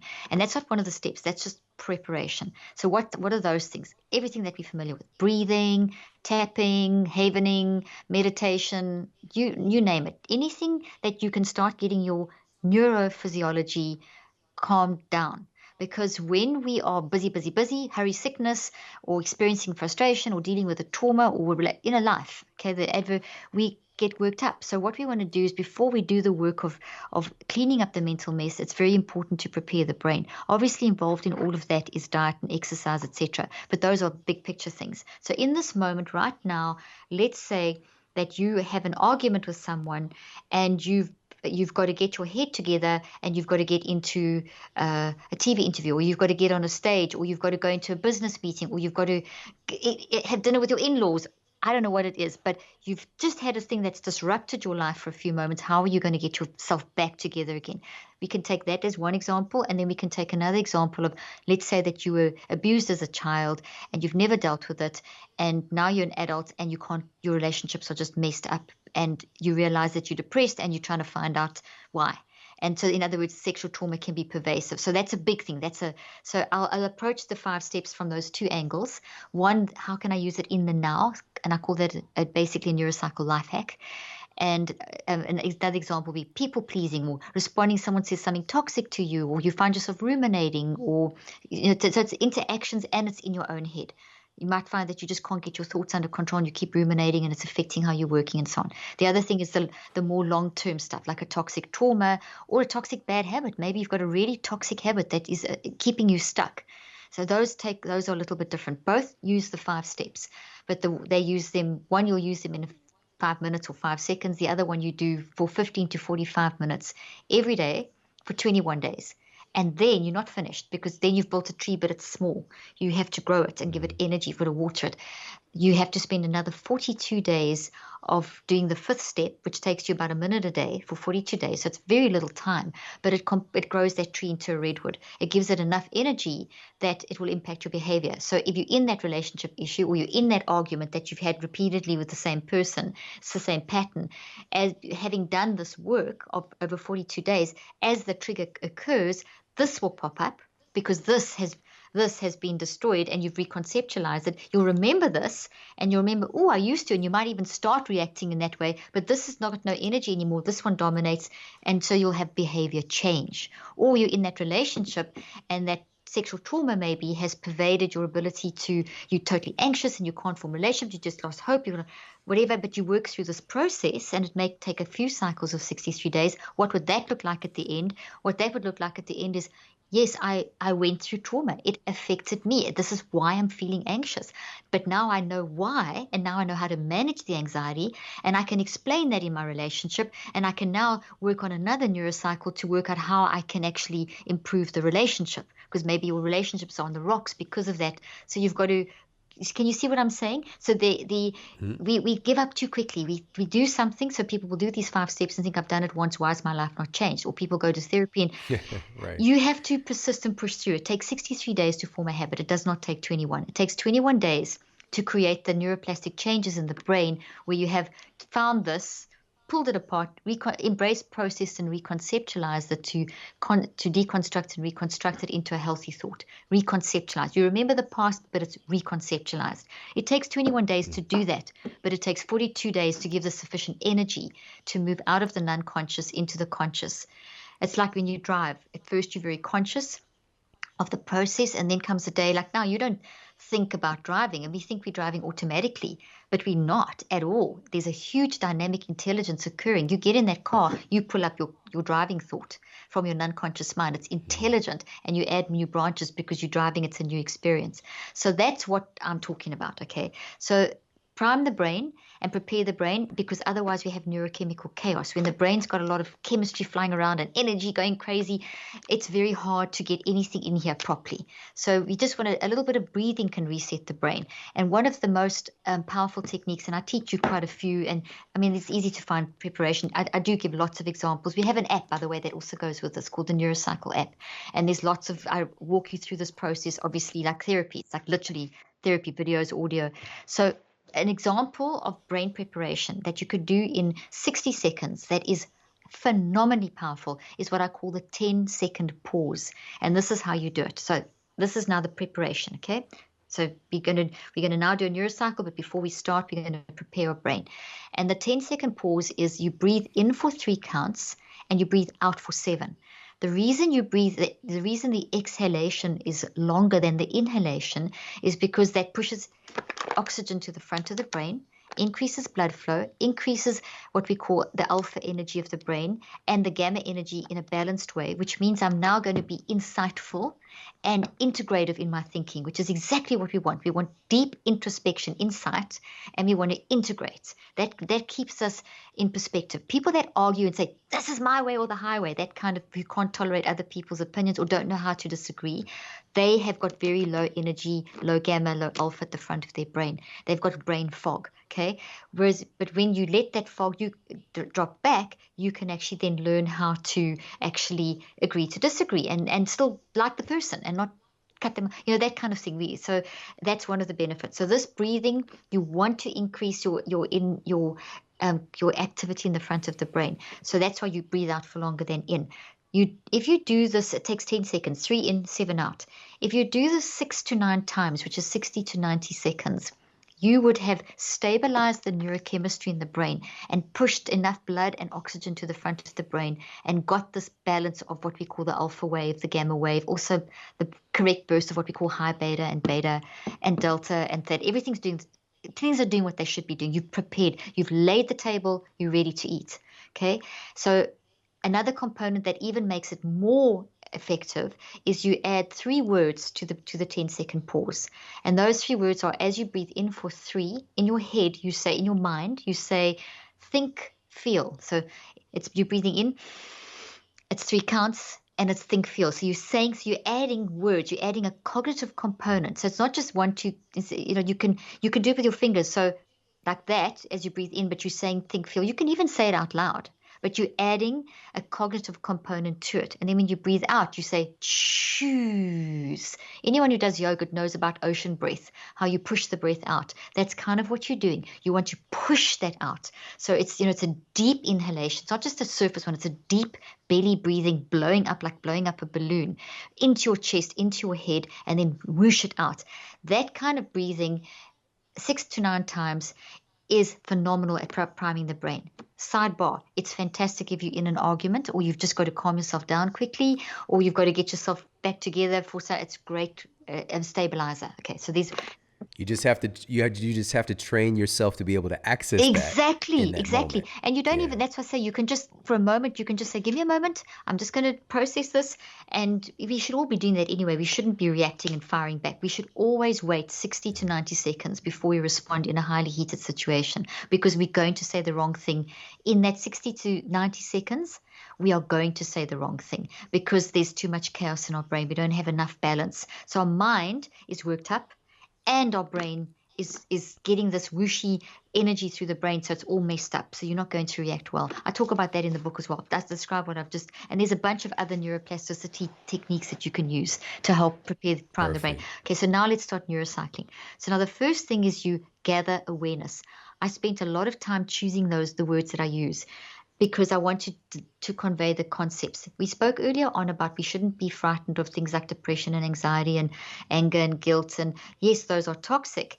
But if you're frightened of them, you make your brain more toxic. You create more damage in your brain. But if you say, okay, I know that they're a problem, but they aren't an it. They are a response to something that's going on. They're a symptom of an underlying cause. They're a warning signal, like your alarm goes off. So if you see them in that way, a study came out of Japan and Tokyo just recently, Japan and Texas University, which confirmed the research I had shown sort of a year ago, which is in the book, saying that if you do what I've just said, if you embrace, if you gather awareness, and see the message and see it for what it is, there's a message in it, instead of trying to push it away and, oh, this is terrible, I must get rid of it, this is a symptom, I must just get it, I must just push it away, I mustn't do this.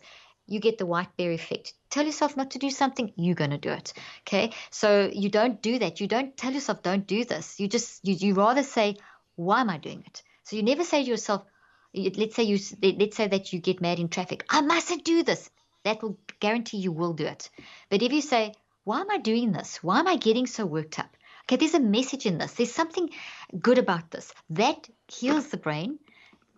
So gathering awareness of that in that way heals the brain versus if I mustn't do this, I'm so bad. Can you see the difference? That one, the second one, is causing brain damage. The first one, where you're gathering, it's the gathering awareness, it's very positive, it's hopeful, it's okay, I'm messing up. Sure, I said the wrong thing, I was awful, but it's okay. I'm going to fix this because there's a reason why I'm doing that. Can you just feel how much calmer you feel just hearing me say that? There's like, it takes away it makes you not feel defensive. You don't feel like you have to justify. You don't feel like you have to hide or withdraw. You actually can go forward into this thing. Okay, I just messed up. It's okay. I'm going to fix this. There's a why behind why I did this. That's what gathering is. You gather awareness. What am I doing? Why am I doing it? It's the attitude of, I'm going to gather this. Think of an apple tree that's full of apples. And you sit under this apple tree and you just bump it and all these apples land on your head and nearly knock you out. That's what we're doing when we go, oh, this is terrible. Everything's hitting you and you're confused and it's sore. Or you can say, okay, that's a really full apple tree. There's a lot of emotional stuff going on there. There's a lot of physical warning signals.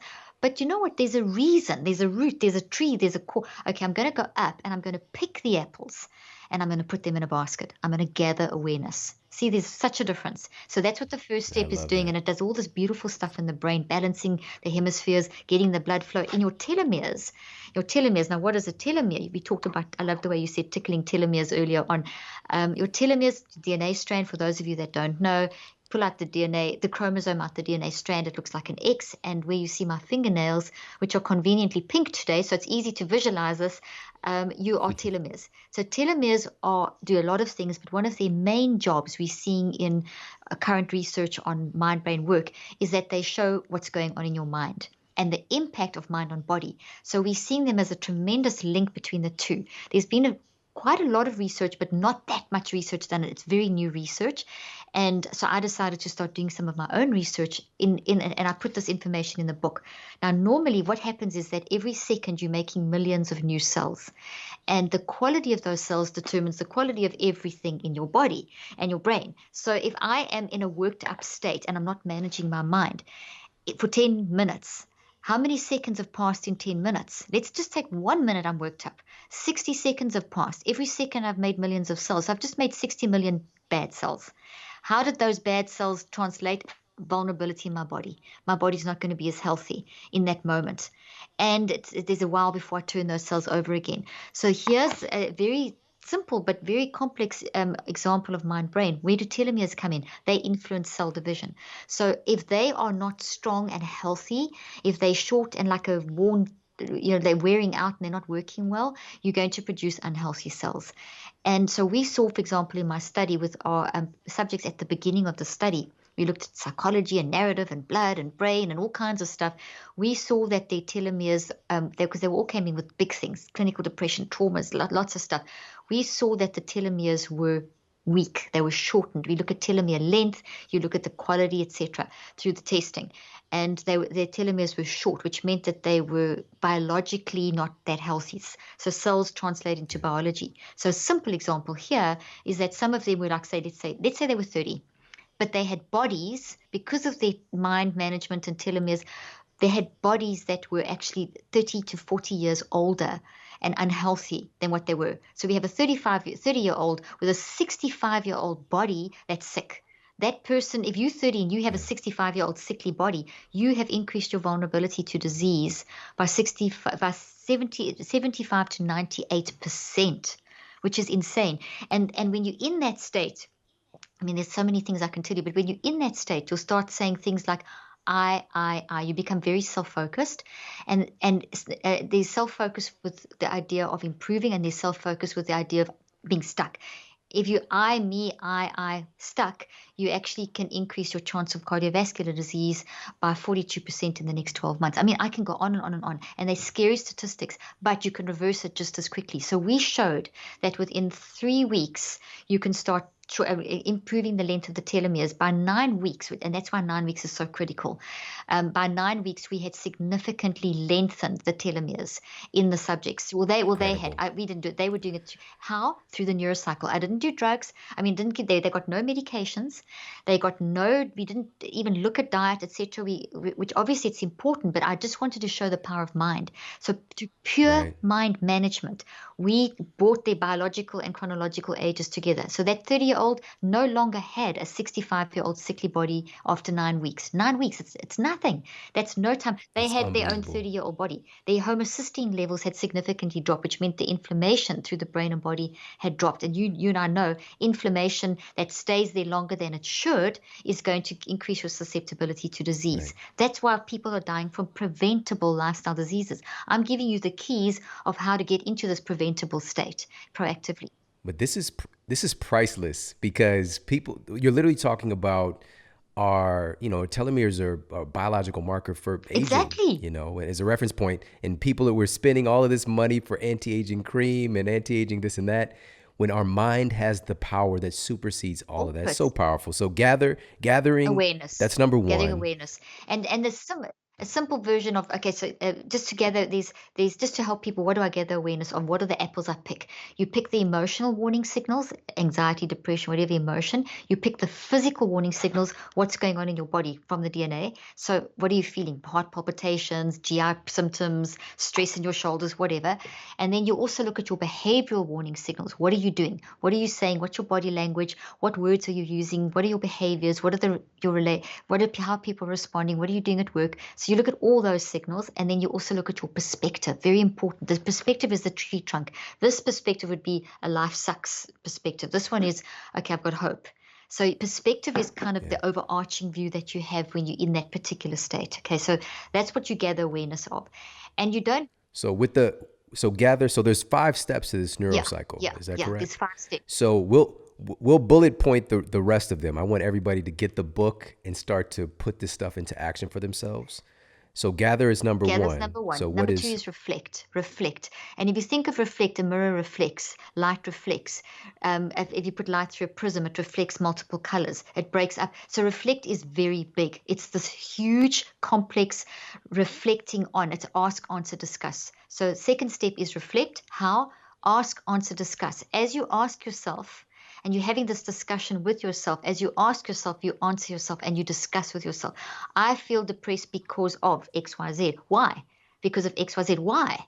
Because of XYZ. And you keep, that means this means, and you have this whole, and you can literally go into what I call the multiple perspective advantage, which I also teach in this book, which is creating space. It's standing back and observing yourself. So here I am, Caroline, mental mess, Caroline, wise.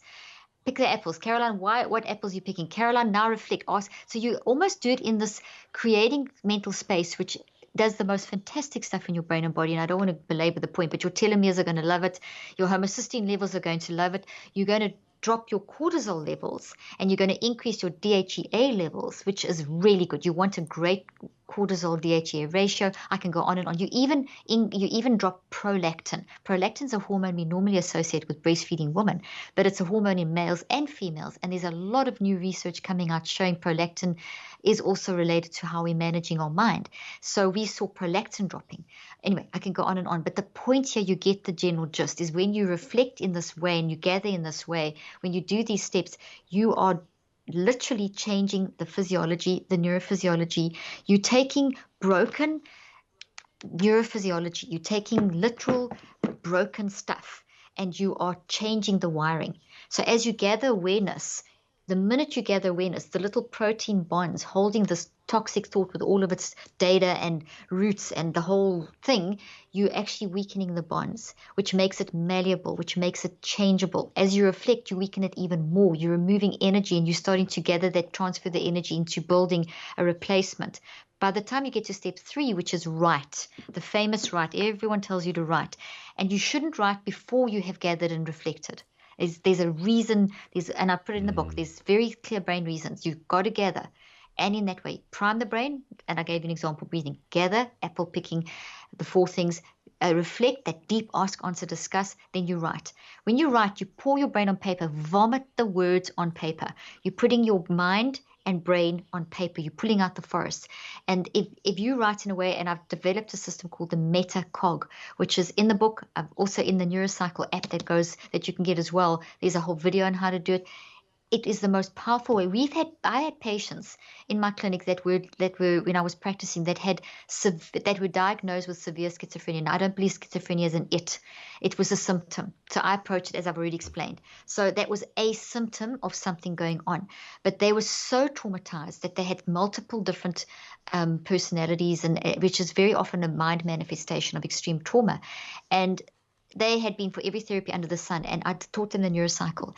And what we did was we used a massive big whiteboard, and we would take a concept, and I would say, okay, now gather awareness, reflect on a specific aspect, now write in the Metacog. And as they were writing, and this is an extreme example, but it's so powerful. As they were writing, we could see the personality split. We could see, so they were just talking as though it was one conversation. At the end of it, we could see 5 different people seeing this particular incident, and they stood back and they said, I didn't know.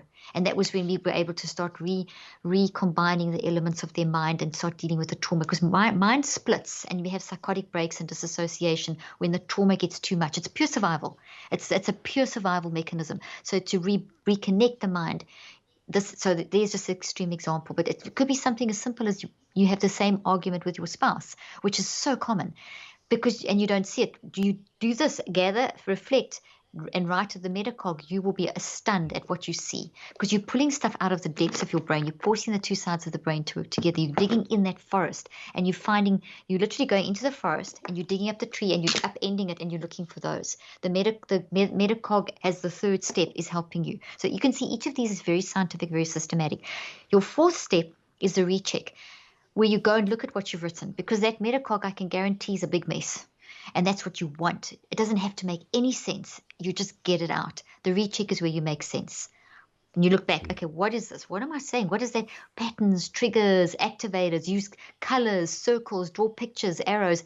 Phenomenally powerful experience where you do a mental autopsy to reorganize, where you're digging around and finding, where's the tumor? Oh, there it is. I can get it out.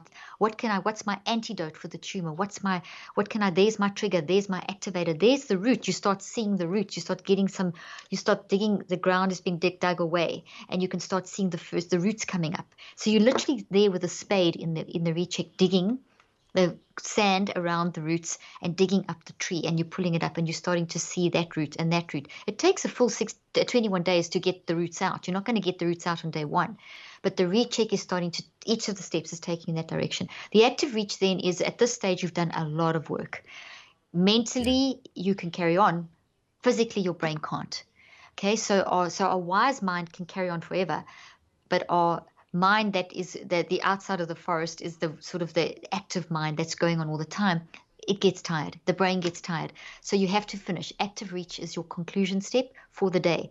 So you would have done this process over 15 to 45 minutes max, and then you stop with your active reach, which could be anything from a simple statement, an action, something like, each time when I catch myself wanting to snap, maybe that's what you're working on, a pattern in a relationship, I am going to say X, or I am going to squeeze a stress ball, or I am going to visualize something, or sing the song in my head, or make a statement. Someone with sexual trauma, maybe they'll say something like, the first day they discover, okay, this is definitely something going on, and I feel shame. That's the big dominate. I am not shame. So that active reach, you literally practice, you practice saying it 7 times at least during the day. How?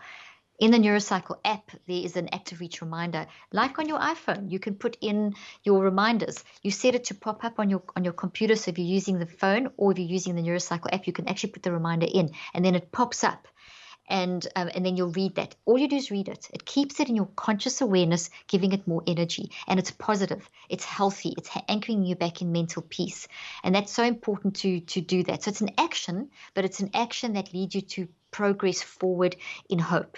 So it's a beautiful thing as well. Yeah. And it's doing beautiful stuff in your brain. I can go on for hours and hours about that. But that's the essential concept. And the how to apply all of that, I've broken up into different sections. So the first section is brain building. So those same 5 steps you use brain build. So that's learning. So this is great for parents of homeschooling. It'll help your kids learn how to learn, because that's what the brain building does. And then you as an adult and whatever, everyone should brain build. So it's basically the same 5 steps where the gather becomes gathering what you're learning. So reading, and the reflect is understanding what you've read, and the write is writing it down on the metacog. So it's the same process, but it's just done as a building versus a detoxing. So the one you're detoxing and rebuilding, the other one you're actually building something in your brain. Same 5 steps. I've also got in here how to deal with trauma, acute trauma, which is the sudden stuff. The big T trauma, which is those things like war and and rape and that sort of stuff.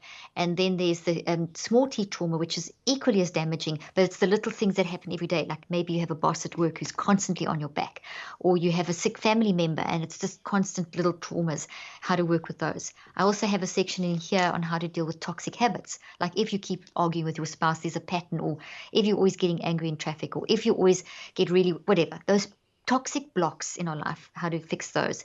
And then I have throughout, and then I also have how to build good habits. So to use the neurocycle to build, like they can take your book where you teach them, they can use a neurocycle to learn what you teach them to build good eating habits into their life. So it's building, so I talk about neurocycles for building good communication, good diet, good exercise, etc., etc., etc. So there I try and give you the whole picture, and then throughout their little hacks, like if you get stuck in people pleasing, what do you do in the moment? If you have that argument, what do you do in the moment? So there's the little 5-second ones. Gosh, I've said such a lot. I always say a lot. So it's not just physical trauma, but emotional trauma. You talk about mind storms. So we have the acronym BRIGHT, and then we have MINDS. The M is for mind storms. Let's talk about that one. So it's abnormal electrical activity in the brain, especially in an area called the temporal lobes. And most people don't know about it. But what I discovered early on, if your temporal lobes aren't right, you have mood instability, irritability, temper problems, dark thoughts come out of the blue for no reason. And actually, anti-seizure medications or the ketogenic diet, which is not good for everyone. It's terrible for people who have OCD. They become more OCD on it. But for people who have these mind storms, it really helps settle them to be healthier, more normal, happier. And, I discovered them from looking, but there was actually a book written in 1980 by Jack Dreyfus, the founder of the famous Dreyfus Mutual Fund, that when he went on an anticonvulsant, his depression went away, his anxiety went away. He said he'd had suicidal thoughts for decades. And 3 days on this medicine, he didn't need his shrink anymore. And I've had some miraculous cases when I'm like, oh, this is a temporal lobe issue. And Justin, who we talked about, it's one of his risk factors that he had it, whether, it was from the infection he had or the 3 concussions he had, that when we stabilize that part of his brain, he just did so much better. And it's just something people don't know about. Is that a psychiatric illness? Absolutely not. It's a brain illness. And so understanding the difference is important. Yeah, yeah. I don't think that we equate, and I know that just on a normal day-to-day basis, we don't think about all the electrical activity happening upstairs. And that's what's creating all of this. Like even the thoughts that we're having, my ability to speak to you right now, it's just this electric mind storm taking place.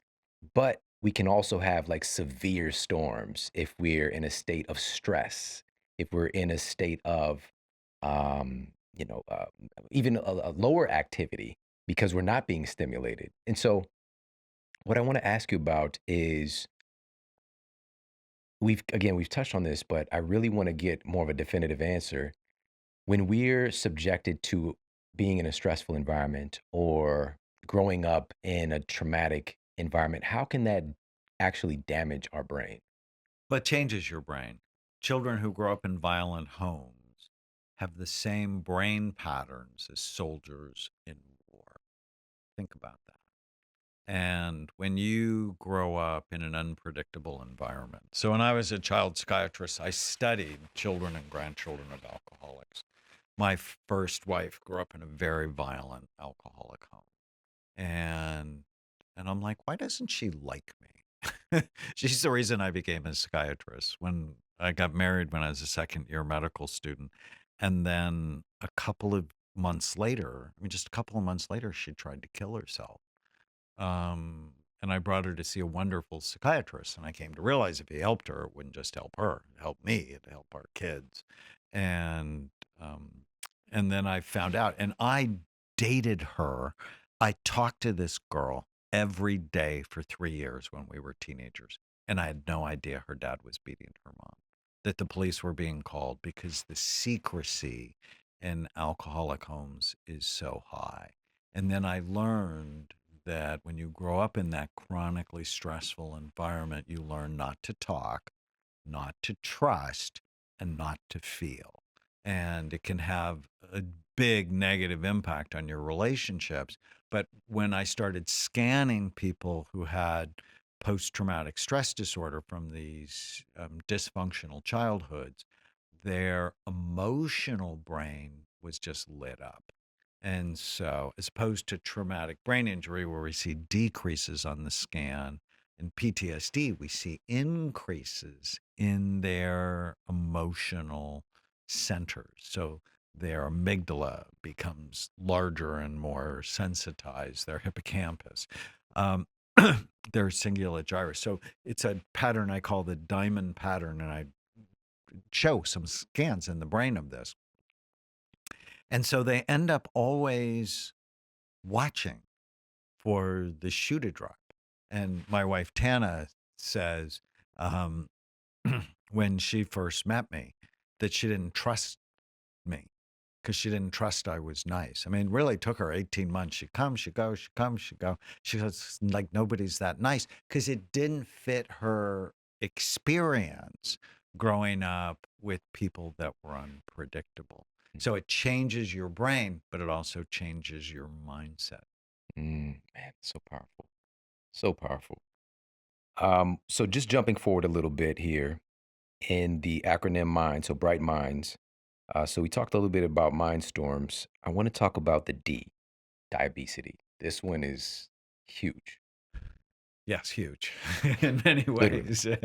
um, so why is it important? Why would a psychiatrist want to talk about blood sugar and weight? So diabetes is you're either diabetic or pre-diabetic, means your fasting blood sugar is high, or or you're overweight or obese. According to a new study from the Journal of the American Medical Association, 50% of the American population is diabetic or pre-diabetic. Think about that. That means and why do you not want a high blood sugar? Because as blood sugar levels go up, it actually begins to erode your blood vessels, making them more brittle and likely to break, which impairs healing. Um, and anybody who's loved someone who died with diabetes, you just know the disaster that it causes. My father-in-law got it when he was 55, and he told me he was going to kill himself if he had to take insulin. Well, he ended up at 60 having to take insulin. He didn't kill himself, but the diabetes killed him. He ended up losing his legs, losing his eyesight, losing his heart, and then losing his mind. You need healthy blood sugar and healthy blood flow. And it's just rampant because of our diets. But what people also don't know, we didn't talk much about the T, the toxins. Our toxic load is damaging not only our brain, but also our pancreas that produces insulin to help us. And so putting toxic products on your body, eating foods with pesticides, breathing toxic air, drinking toxic water, and we know that the water in this country is toxic in many, many areas, not just Flint, although Flint was a bad example of it. So if we have diabetes escalating at epidemic rates, well, what's happened to obesity? Since 1982, obesity in children was 4%. Now it's 32%. It's gone up 800%. And when we were growing up, we just don't remember it. But now 72% of American adults are overweight. 40% of us are obese. And I published 2 studies that showed as your weight goes up, the actual physical size and function of your brain goes down. And just over the weekend, looking at 20,000 patients, I mapped each area of the brain by, are you underweight, normal weight, overweight, obese, morbidly obese? And there's a linear correlation between weight and blood flow to every region of the brain. Every region of the brain. As your weight went up, the blood flow and activity of your brain went down. And that should just scare us to begin to do the right thing. And the right thing is not Nutrisystems or Jenny Craig and all of that, because a lot of that is fake food. It's to really focus on loving food that loves you back. And people go, but I love donuts. But there's not one healthy thing about donuts. They hurt you. Loving donuts is being in an abusive relationship. And I don't know if we ever talked about the Daniel Plan, this program I did with Mark Hyman and Pastor Rick Warren, where we got Saddleback Church healthy, one of the largest churches in the world. The first week, 15,000 people signed up. The first year, they lost £250,000. But we then wrote a best-selling book, and thousands of churches did that. But right after we started the Daniel Plan, one of the pastor's wives came to my office, and she said, I heard you talk. And I told my husband that night, I'd rather get Alzheimer's disease than give up sugar. Well, I'm like, well. did you date the bad boys in high school? Because that's like a bad relationship, to be in love with something that damages you. I mean, it's abuse, but we don't think about it. And in The End of Mental Illness, I love this writing device I put in the book, where I wrote, if I was an evil ruler and I wanted to increase the incidence of mental illness in America, what would I do? And there's 62 evil ruler strategies.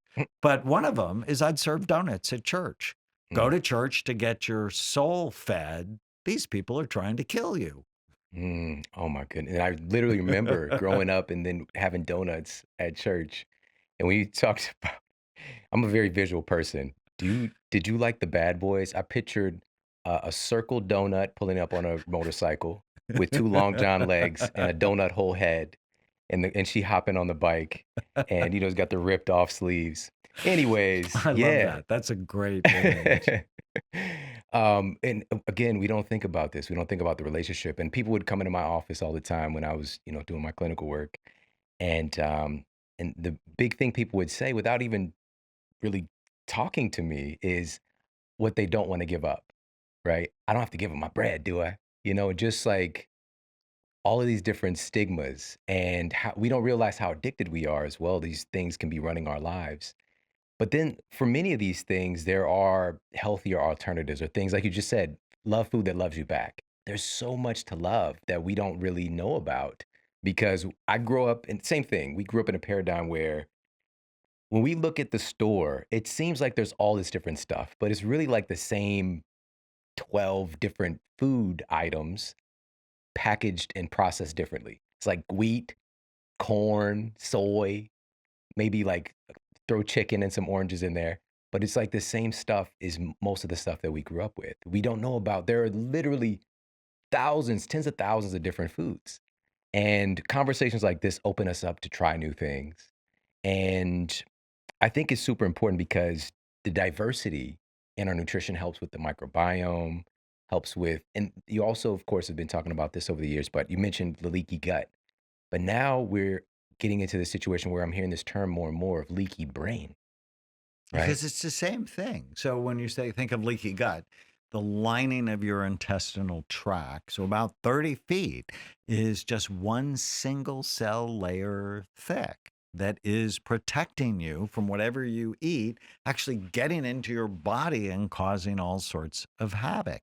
But there's that single cell layer that protects your brain from anything that gets into your bloodstream from getting into your brain. And it's there to protect you. But if you have leaky gut, odds are you also have leaky brain, which means your brain's more likely to store toxins, it's more likely to be infected, it's more likely to have big problems. That's so important. Thank you for sharing that because it's a distinction. Many people that listen to this show are aware, have taken action to improve situations with leaky gut. Now you understand that this is affecting your brain too, and it's of the utmost importance. So, bright minds, we'll hit one more here. With minds, we got the last piece of it is S, and it's sleep. We were talking about this even before the show, and how important this is in creating and sustaining a healthy brain. So, why was this part of the Bright Minds? So, teenagers who sleep on average just 1 hour less than their peers have a higher incidence of depression and suicide. When you sleep, your brain cleans and washes itself. And there's this great study soldiers who got um, 7 hours of sleep at night were 98% accurate on the range. Those same soldiers who got just 6 hours of sleep at night were 50% accurate on the range. Think about that difference. 5 hours, 38% accurate. 4 hours, they were dangerous, only 15% accurate. Being sleep deprived kills more people than alcohol related accidents. We need to make sleep a priority. And in 1900, on average, Americans got 9 hours of sleep at night. Now, in 2020, on average, they get about 6 hours and 40 minutes of sleep. You can't go through that kind of change in such a short evolutionary period without the expectation there's serious problems being created. Yeah, and evolution takes time. It takes time. Wow. And we have changed so much in the last 120 years with technology and lights, where we're being bombarded with lights. And if you just think about, for all of these risk factors, and basically for the brain, it's three strategies. Love it. So love your brain, love your blood flow, love your sleep, love your blood sugar. Avoid things that hurt it, do things that help it. And so if we think of, well, what's hurting our sleep, it's our gadgets. It's the negative news. Do not watch that before bed. That's not going to give you good dreams. It's actually going to give you nightmares. So it's the gadgets, it's the electromagnetic fields, it's people thinking of alcohol as a health food. Well, it's not a health food. It messes up your microbiome and it decreases the quality of sleep that you have. Noise, caffeine. And if I was an evil ruler, I would create a culture where you have to have caffeine in the morning to wake up and alcohol at night to go to sleep. And that's the culture we have that's just damaging our sleep, which then damages our brain. Plus, as your weight goes up, you're more likely to have sleep apnea. And we saw sleep apnea actually triples the risk of Alzheimer's disease. And we can actually see it on scans. Your parietal lobes, top back part of your brain, are decreased in our patients who have sleep apnea. So I can often go, oh, I bet you have sleep apnea. You need to get a sleep study and you need to take care of that. Yeah. Wow, that is scary stuff. Um, un- Addressing bright minds and expanding the conversation, you also talk about, you had a section looking at mind meds versus nutraceuticals. And again, I love your approach. This was my thinking as well, which is everything is an option, but we have to find the right stuff for you.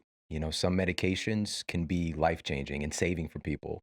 Whereas a lot of times, simply addressing nutrition, lifestyle factors, these nutraceuticals can make miraculous changes, seemingly miraculous changes as well. So let's talk a little bit about that mind meds versus nutraceuticals. So I'm a well-trained psychiatrist. I'm board certified in general psychiatry, child and adolescent psychiatry, and I'm not opposed to medication. I'm completely opposed to how it's prescribed in the United States now. 85% of psychiatric medications are prescribed by non-psychiatric physicians in 7-minute office visits, by family practice doctors, pediatricians, nurse practitioners, physician assistants, internists, gynecologists. And once you start these medications, they're insidious in that they change your chemistry to need them in order for you to feel normal. So in the book, I go, okay, if you have ADHD, what are the 10 things you should do before you go on a stimulant medication? If you have anxiety disorders, what are the 10 things you should do before you start taking a benzo, which will be very hard for you to stop? If you have depression, or an addiction, or you have insomnia, what are the things to do before you go on medication? So, for example, with anxiety disorders, people don't know that things like Klonopin and Xanax, they actually increase the risk of dementia later in life. Not only that, they're addictive. That, once you start them, you're going to have trouble stopping them, and you're going to have to take more and more to get the same result. So, well, how about we first have to check your thyroid? Because if you're hyperthyroid, you're going to be anxious. We need to check your blood sugar, because if you have low blood sugar, hypoglycemia, you're more likely to have panic attacks. With Justin, I actually caught him with a very low blood sugar level, and I'm like, buddy, you got to eat 4 or 5 times a day healthy food. I mean, it was a big discussion for us. I'm going to teach you to breathe diaphragmatically. I'm going to teach you to meditate. I'm going to teach you to exercise. I'm going to give you GABA, magnesium, theanine, all never hurt you. Scientific evidence they may help you in that one chapter alone. So the whole book has 1,084 scientific references. So if you think I just sort of pulled this out of the air, it is the best referenced work of my life. And in that one chapter alone is 286 references. And I go, so what has A-level scientific evidence? Because so often the physician knee-jerk reactions, there's no science behind supplements. And of course, my response is, do you read? Because there's all sorts of science. Yeah. You just haven't bothered to look at it. And so there are 286 references. So what has A-level scientific evidence for depression? Saffron, the world's most expensive spice, has antidepressant qualities. There's 20 studies, randomized, double-blind, placebo-controlled trials. Saffron, SAMe, omega-3 fatty acids, St. John's wort. What has A-level scientific evidence for anxiety? Magnesium. I mean, how simple is that? Plus 80% of us are low Yeah, deficient. in Yeah. magnesium. So simple and important. Okay. Think I want to ask you so many different things, but I want to make sure that I talk about the 4 circles of the Bright Minds program because it's an encompassing thing, and these 4 circles are really important to pay attention to. So let's go through those. So Bright Minds really fits in the first circle, which is the biology. When I was a medical student, our dean, like the first week of medical school, he goes, I would never want you to think of your patients as their diagnosis. Always think of people in these 4 big circles. And he went to the blackboard and he drew the first one and he put biology, which for me is, what does your brain look like? The actual physical functioning of your brain and your body. And then he drew the second circle and said psychology. Everybody's got a mind.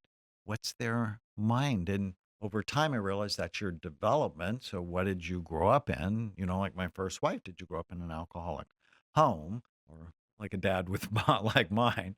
And that matters. Your development really does matter.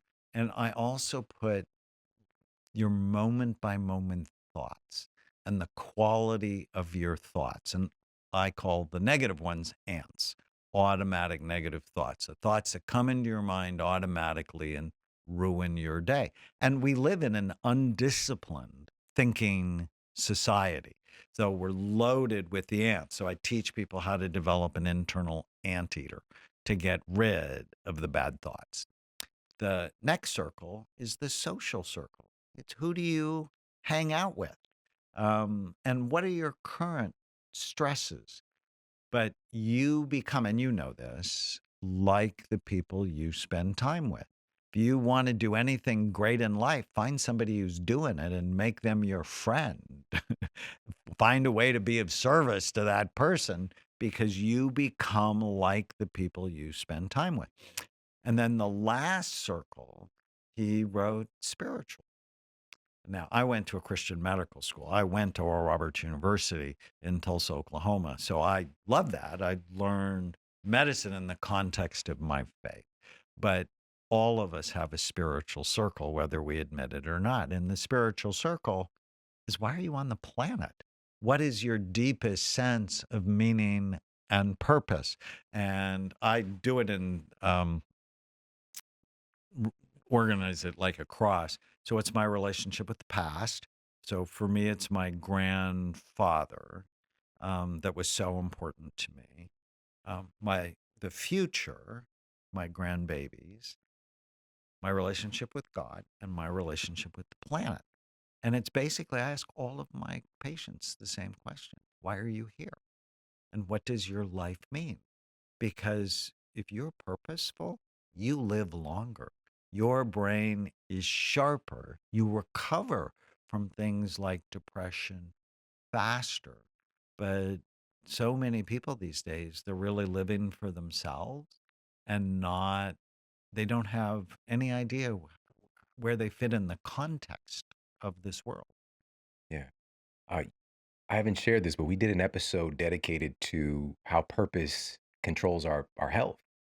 And there's this radical decrease in mortality from all causes, as you just alluded to, when somebody has a strong sense of purpose. And it's such a simple thing, but we look past it. And because it's a driving force of all the decisions that you make, is leading you to uh, participating in that purpose. And so I love that you talk about that because that would seem like it's outside of the paradigm. Because, and that's why we have those four circles of biology, which that's one part of our brain's health is the biology piece, and that strong sense of purpose, community. We also have the psychological, and we have the spiritual. And so, whatever that looks like for you in grounding yourself in a sense of spiritual connection or purpose or um, just a mission, something that drives you. Why? And the beautiful part is we get to choose.